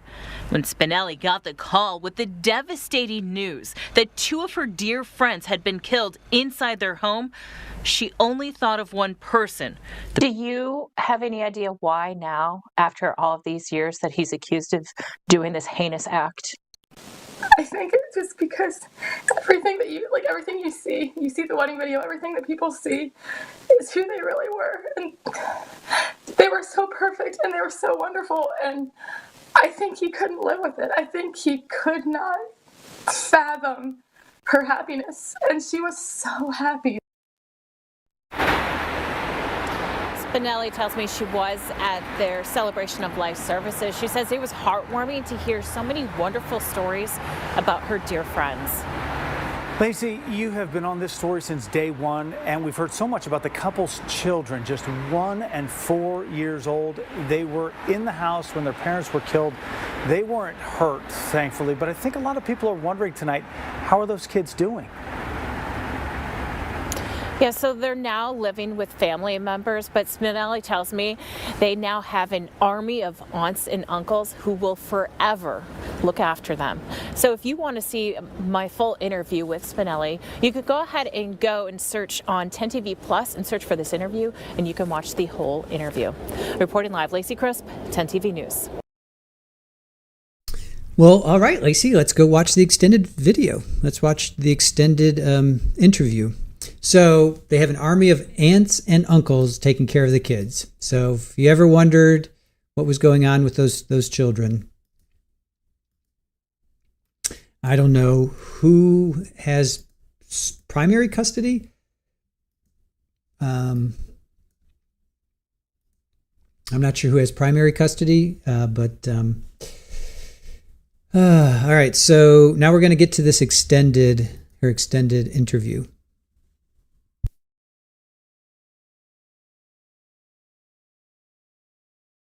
So tell me about Monique and what was she like? Beautiful. She was so wonderful. We just saw them on Christmas, and the last thing she said to me 3 weeks ago, and we were at Spencer and Maddie's parents, and she was like, Gina, don't go, spend the night. We need to talk all night. Let's hang out all night. Let's have a drinks. Let's, just talk and be together. And she was just so sweet. And she was like that to everybody. And she just, there wasn't enough words in the world to describe how beautiful and kind she was. When I see their wedding video, I just see how beautiful they are together. And I think you can see the love that they share. What were they like in person as someone who never got the chance to meet them? I never saw them fight, never saw them argue. We lived in Columbus for a while, so we would hang out with them quite a bit. And never, he would lay down the word, like he would do anything for her. If she didn't feel good, he would, take care of it. If she wanted to leave, he would go. They were just phenomenal. And like I hate like even saying this, but I think she felt so blessed to, after what she had been through in her previous relationship, I think she just felt like she was the luckiest person in the world. Did she talk to you about her marriage to Michael McKee? Yes. Do you mind sharing what she told you? Yeah, and there not recently, not the first few times I saw her, but at the beginning, she never called. I didn't even know his name. She never said Michael.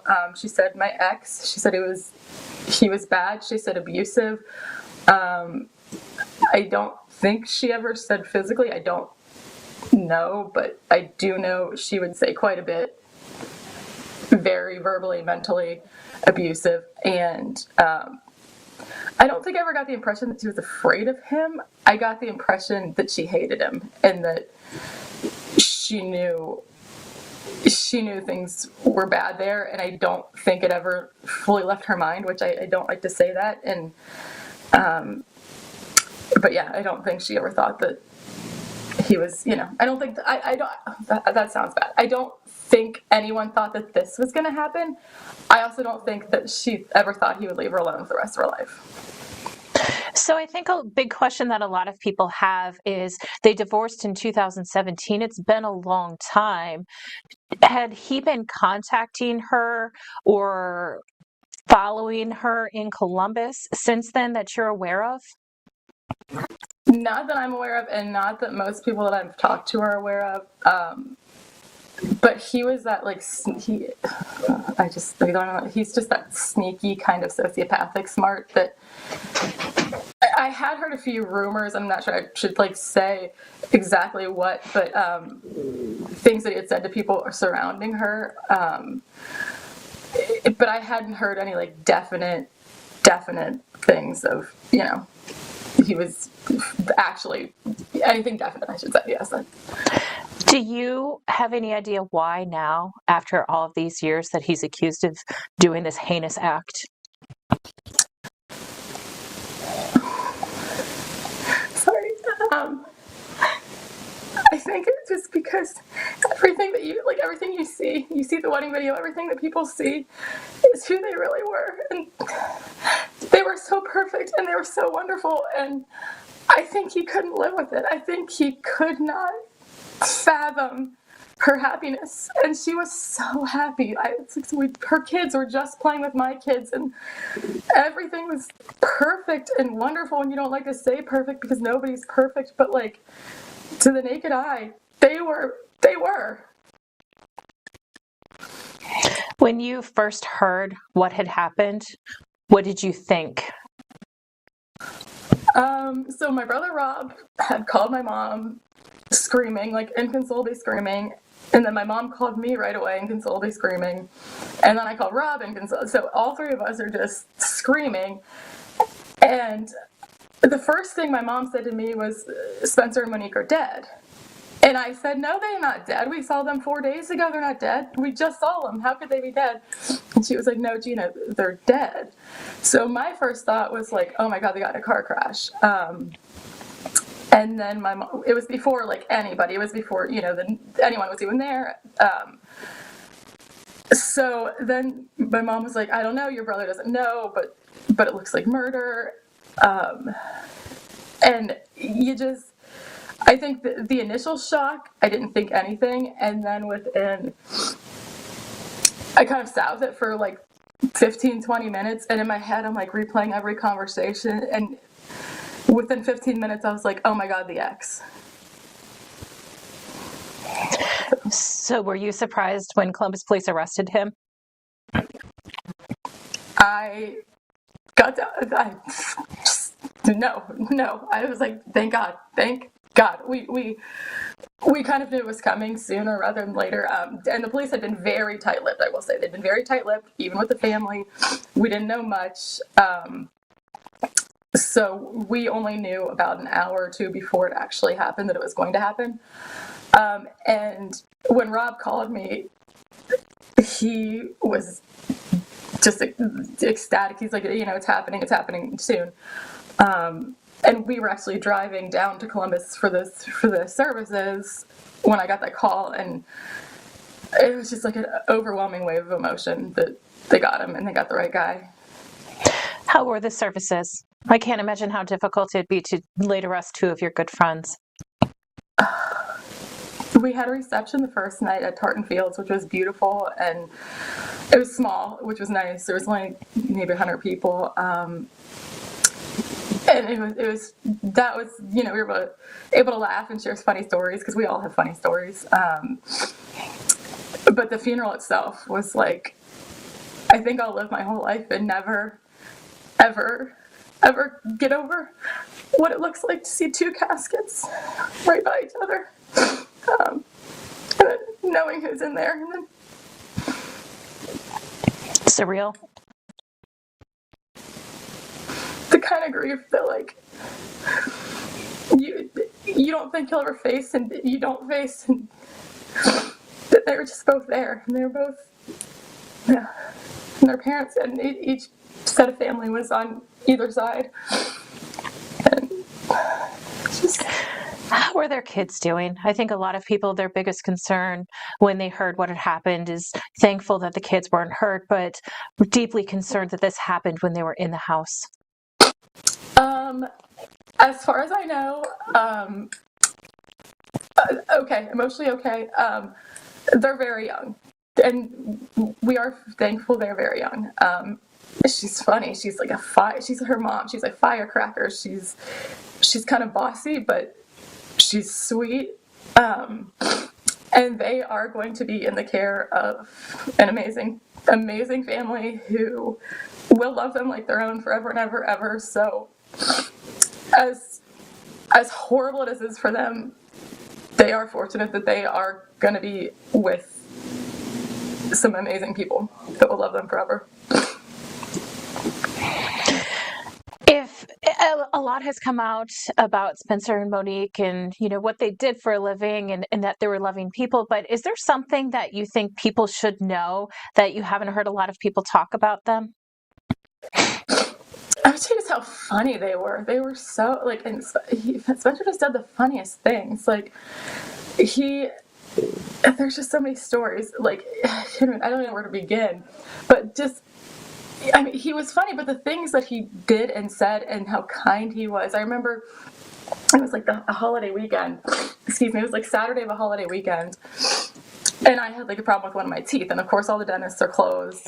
And so I just texted him. I'm like, hey, Spence, sorry to bother you. Within probably 30 seconds, he walks out of a bar and FaceTimes me immediately. And he was like, hey, sis, let's talk about those teeth. And he walked me through every single thing. He was called Sis. Maddie, my sister-in-law, was always Sis. But then there were a lot of us that were Sis to him. But he was out, with friends having a good time in the short north. And he was able to, put on a dentist cap and just kind of tell me what was going on with my teeth, and he was right. And that was one of my favorite Spencer stories. But No, he was just so good, and they were nervous when they were pregnant with the first one, so they would come over and practice with my kids sometimes, and it was just so cute. And they had no reason to be nervous. They were amazing. How thankful are you that you got that last night with them?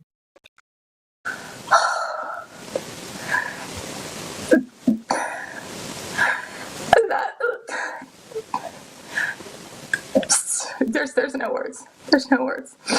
I just wish we could stay longer with them. A Monique story that's funny. She was a really good baker, and she had baked this pot of this big pan of tiramisu.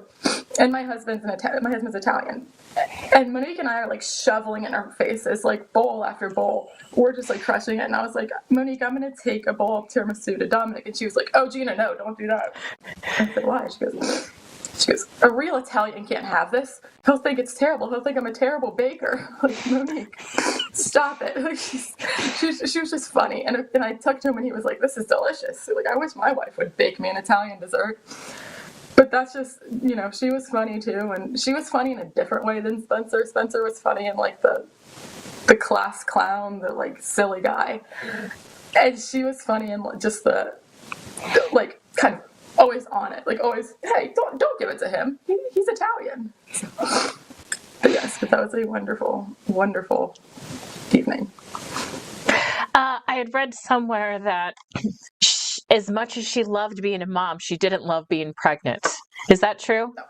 It wasn't yeah. It's okay. She was not. She wasn't closed off about that. But yes, yeah. And they were done. That was the end. They were not going to have more babies. They had their 2 babies, and they had their 3rd baby, Larry, who is in the very good care of Rob and Maddie. And Larry is their golden doodle. Oh yes, big black golden doodle. And he was at the funeral, and he was the emotional support dog, which was very cool. That's very sweet. Will you be following along with the court process? As much as I can. I've been on the social media groups a little bit. I've had to take a lot of breaks. I'm sure everyone's aware, like there was a long time where people were kind of suspecting Rob, which was so ridiculous. And then they were suspecting one of our other friends. And then they were suspecting the dentist. And so the reason I say it's hard to follow along is because there are still people out there that are like, I don't think this was the guy. I don't think it was him. When all of us who knew them, every single one of us knew that this was the guy. And I wish I could tell that to every single person that is saying no. It's yes. If you knew Monique, you knew this was what happened to her. So I will follow along as best I can. I don't really want to know. I don't want to know the bad details. I don't want to know. Because I don't want to remember how they went. I want to remember who they are now, or who they were to me, and who they were to all of us, not how they left us. So but I will say I do hope this person, I don't even like to say something, I hope he doesn't see the light of day again. Anything else you want to share with us about Monique, what she was like as a friend? She was just kind, and she was always asking about you. Like, she was asking about your life, what's going on with you, how are you doing? She was one of those people that genuinely, like, when I'm with my friends, I'm kind of all over the place. She was one of those people that could, like, just make eye contact with you and make you feel like you were her, her friend, her close friend, no matter who it was. And she was also like, and I'm like this too, but she, in a good way, she was a hugger and a toucher. And when you were talking with her, you were close, and she would touch, like touch your shoulder. But what happened to her, and it's just, she was way too good, or everyone in the world is too good for that. But I will say, I think that her reward for the hell that she lived for years was Spencer. And she knew that. She knew every day that was the reward. Are you kind of surprised at the national attention that has been given to your friends' deaths? Yes. I would say mostly because like I said, like we knew before the media was even there.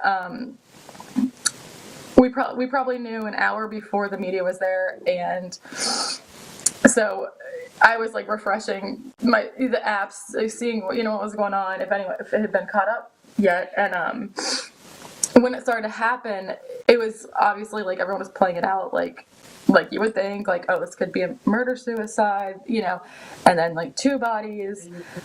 And so I think we absolutely expected that first night, the local, of course. When the national media picked it up, I personally, and I think a lot of people were shocked beyond belief how quickly it became a big story. And then even more so, like, you can't even get on Facebook without seeing their faces, which is good. I mean, it's hard. I don't love that, but it's good that most people have been very kind and have said kind things. But yeah, it's crazy how much it blew up and how fast.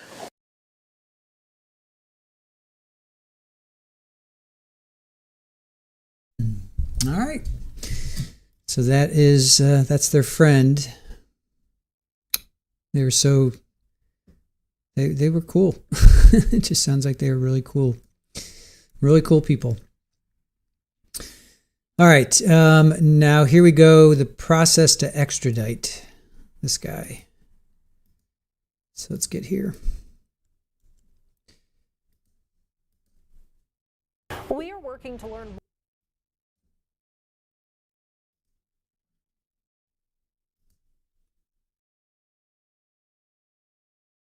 We are working to learn more about what it takes to bring the suspect in the double murder of a Weinland Park couple back to Ohio. Michael McKee was arrested Saturday in Rockford, Illinois by federal agents. And he is still being held there, accused of killing his ex-wife Monique Tepe and her husband Spencer.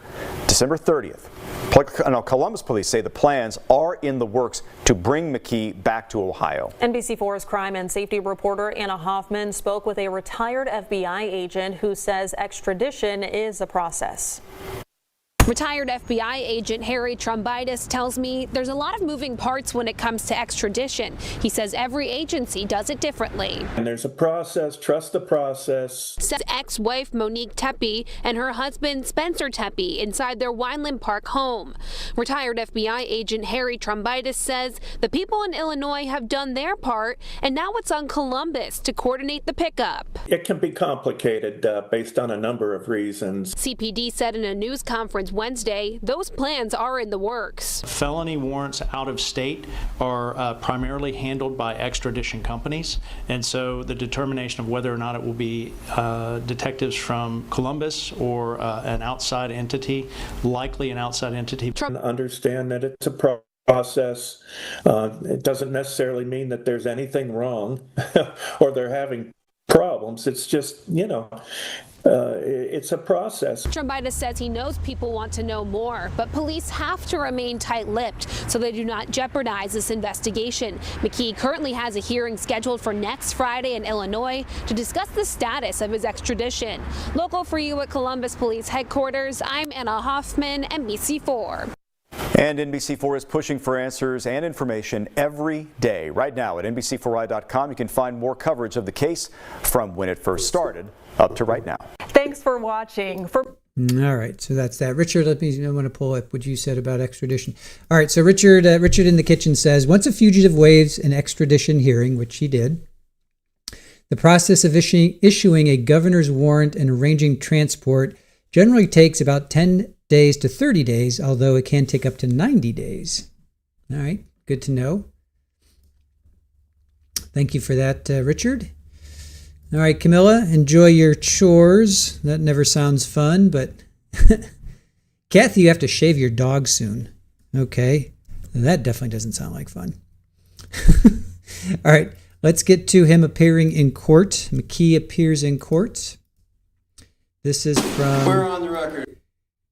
All right, this is from, remember he first appeared in court for his, in Illinois, back on, was the 10th, I think? And then now, 12th was his first court appearance. And now, this is from January 23rd. So this is January 23rd.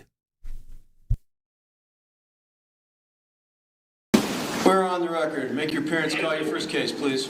Good afternoon, Your Honor. Stephen Schott, Dan Letter, Shayla Faber for the state. First case before the court, State of Ohio versus Michael McKee. It's 26 CR 253. There are 5 counts. 4 counts of aggravated murder, unclassified felonies, and 1 count of aggravated burglary, felony 1. Each of these counts come with a 3 and a 6-year firearm specification. Thank you. Counsel, please make your appearance. Thank you, Your Honor. Diane Menashe on behalf of Michael McKee. Thank you. Your Honor, with respect to the allegations, we would acknowledge receipt, waive reading, enter not guilty pleas to all counts contained therein. We would also waive bond at this time, although we certainly reserve the right to raise that at a later date. The plea of not guilty form has been executed and signed on behalf of my client. Nothing further. Thank you, Counsel. I've signed the not guilty plea. I'm signing the bond form indicating the bond has been waived. Anything further? No, Your Honor. Thank you. Thank you, Judge. Thank you. Next case, please.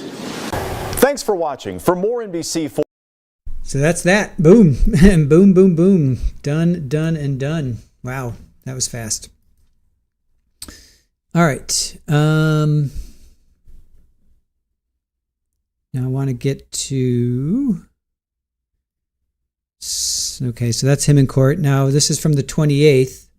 This is friends remembering them. So this was like a month after the shootings, roughly. So this is from the 28th.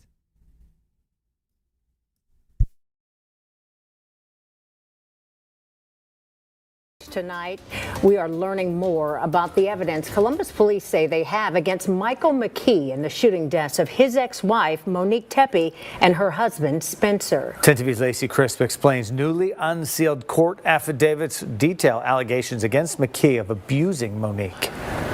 This affidavit details a history of alleged physical and sexual abuse. Monique Tepe allegedly told friends that she feared Michael McKee. Like her aura was just like so bright, so like loving, so inclusive. Friends describe Monique Tepe as a ray of sunshine, someone who was always thinking of others. Ariana Turner's kids attend the same preschool as Spencer and Monique's 2 children. They got to be good friends as they navigated pregnancies together. She was just such a positive person, and she was just, anytime I've seen her, she always had something positive to say. Turner tells me she was both brokenhearted and shocked to hear her friend had been killed. According to recently released court affidavits, friends and family members told Columbus police that Monique said her ex-husband, Michael McKee, had been abusive and had made several threats on her life during and after their marriage. Court records show others told detectives that McKee was physically and sexually abusive and that McKee allegedly told Monique he could kill her at any time. You got doctors, you have nurses, you have all these different type of people out here that can be an abuser. There is no look to be an abuser. You can be sitting next to an abuser and you don't even know it. Callie Smith is a domestic violence survivor and advocate and works with Columbus Public Health. She explains you never know who may be a domestic violence perpetrator or survivor. Like in Monique's case, she says it's common for domestic violence survivors not to file police reports. A lot of people don't feel like they can get the help that they need. A lot of people feel like I'm not the right color to get the help that I need. A lot of people feel like nobody will believe me. Nobody's going to listen to me. Smith urges anyone in a domestic violence situation to get help. There is help available. Turner says she's going to remember her friend for her beautiful soul. I'm always going to remember her, just the positive impact. And I know everybody wants to give all this light on how she left, but let's give her flowers for how she was when she was here. Both of them, they were amazing people. Let's focus on that. McKee has pleaded not guilty. He's being held in a Franklin County jail. In Columbus, Lacey Crisp, 10 TV News. Thanks, Lacey. And remember, if you or anyone you know needs help, there is help out there. You can call the National Domestic Violence Hotline. It is free, for free. It's available 24/7. That number right there on your screen. Take a picture, write it down, 1-800-799-7233. This newly unsealed Columbus police affidavit obtained by ABC6 reveals when Monique Tepe and her husband Spencer were watching the Buckeyes in the Big Ten Championship December 6th in Indianapolis with friends. Monique's ex-husband, 39-year-old Michael McKee, was captured on video on the Tepe's North 4th Street home property, spending hours at the home before leaving. Just 3.5 weeks later, the Tepes found shot to death in their home December 30th, their young children sleeping a few feet away, unharmed. McKee arrested in Rockford, Illinois, where he worked as a vascular surgeon. Police say he was captured on security video walking near the Tepes' home around the time of the homicides. A silver SUV belonging to McKee tracked from near the crime scene to Rockford. During that Big Ten championship game, Spencer telling friends Monique returned to their hotel during the second half because she was upset about something involving her ex-husband. ABC6 asking Columbus Police Chief Elaine Bryant 2 weeks ago if McKee had been seen in the neighborhood shortly before the murders. Neighbors had said that they had seen McKee in the neighborhood and in front of the Tepe home days before the homicide. Can you confirm that? At this time, we're unable to talk about specific information, but again, when we get additional information, we'll be more happy to share it. Court documents state McKee's cell phone was left at the Illinois hospital where he worked and showed no activity during a 17-hour window that ended just hours after the Tepes' bodies were discovered in their home. This affidavit states early in the investigation, friends and family told police Monique had said McKee had been abusive and made numerous threats on her life during and after their marriage, including unwanted sex and strangulation. McKee telling her, quote, he could kill her at any time and would find her and buy the house next to her, and she will always be his wife. Just last week, McKee pleading not guilty to aggravated murders and burglary charges. He remains locked up in the Franklin County Jail on no bond. On your side, Steve Levine, ABC6 News. Well, that's interesting, right? Richard, here, what we found was, let me go back here.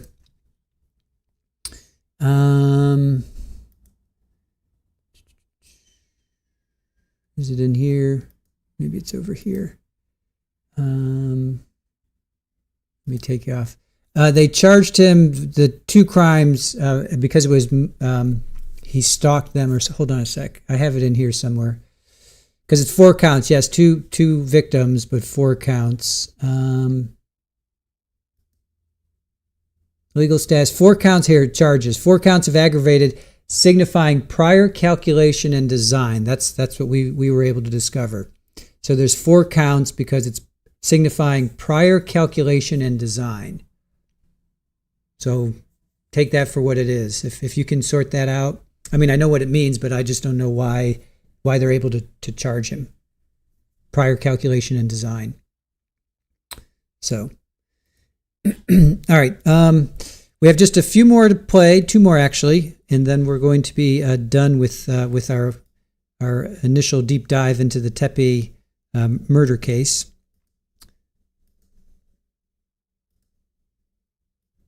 Or more like an investigation, right? All right. We have new video for you. All right, so this is him being booked. This is him being booked. And this is from January 29th. So he's been extradited. And now he's being booked.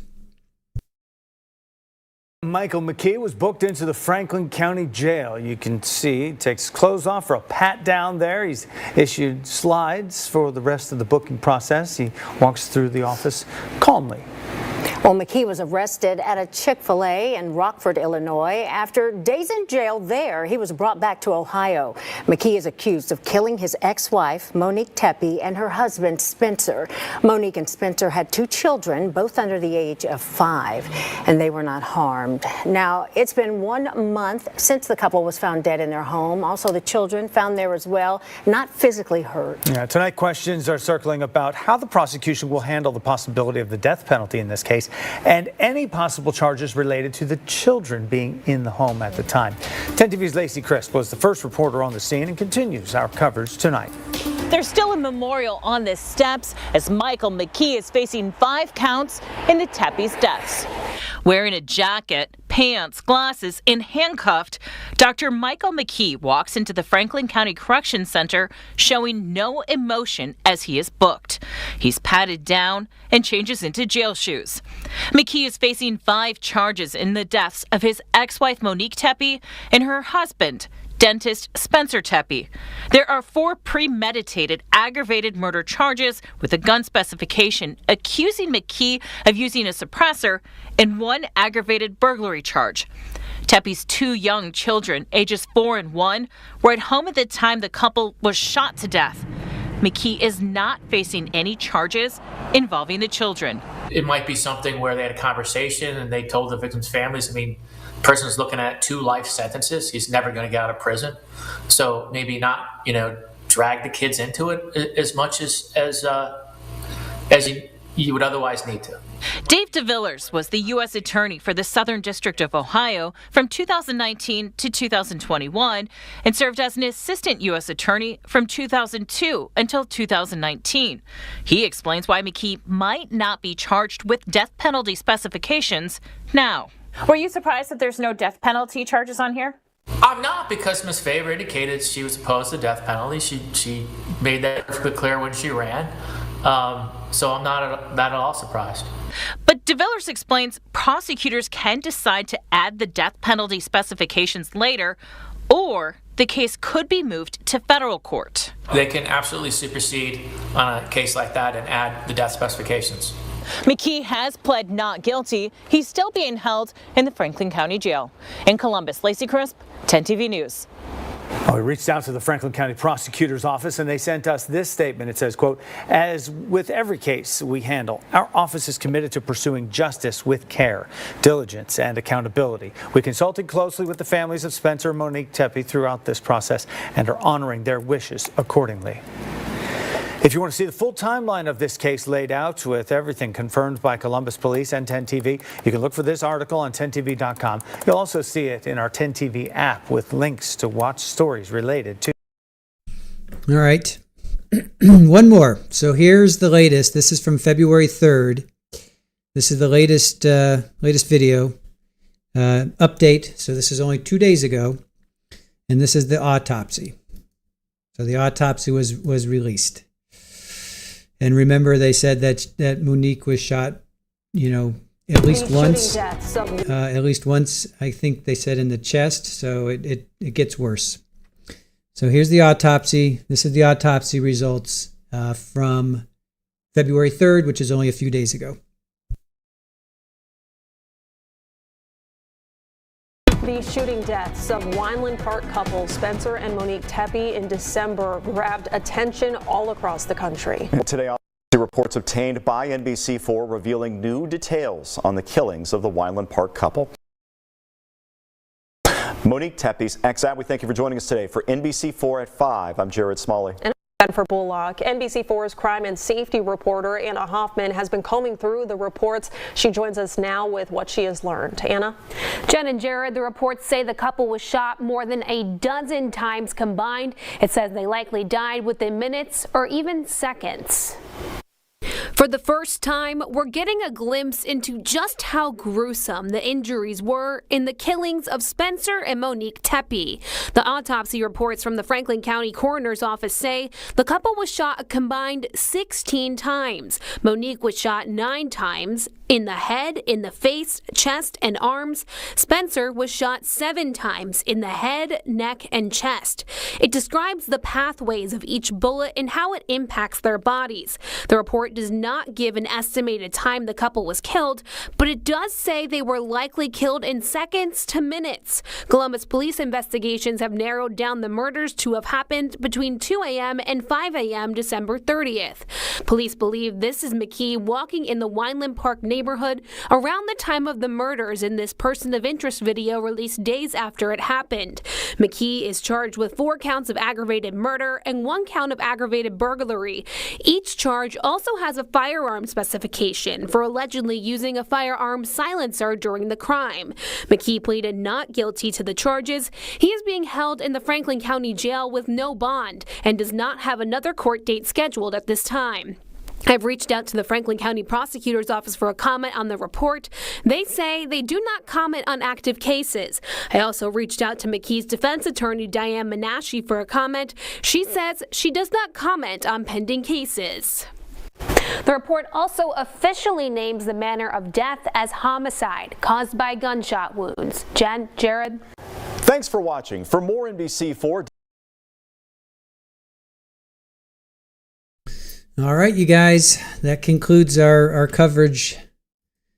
That concludes our coverage of the Tepe McKee trial case, I should say. It's not a trial yet. It's just a case.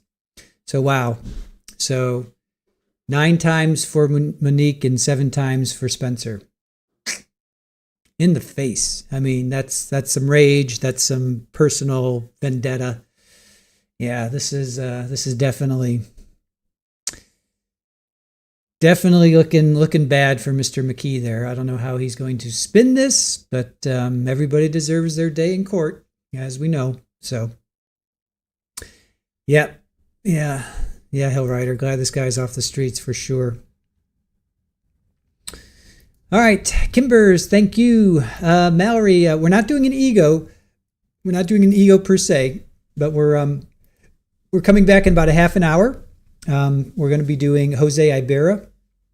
If you guys remember him, he's the one that took out Laken Riley, Georgia nursing student.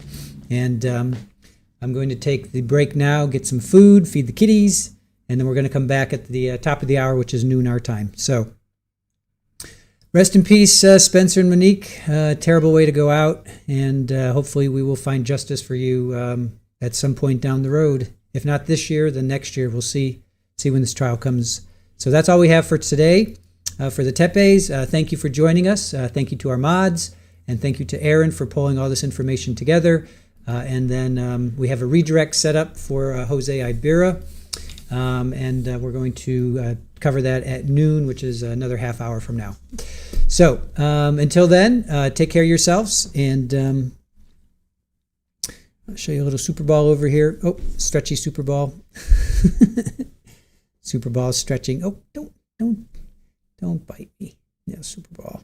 So, all right, you guys, have a good one. We'll see you in a half an hour for Jose Ibarra. He's asking for a new trial. He's appealing his conviction. So we'll get into that in a half an hour. So until then, take care, and we'll see you. Bye.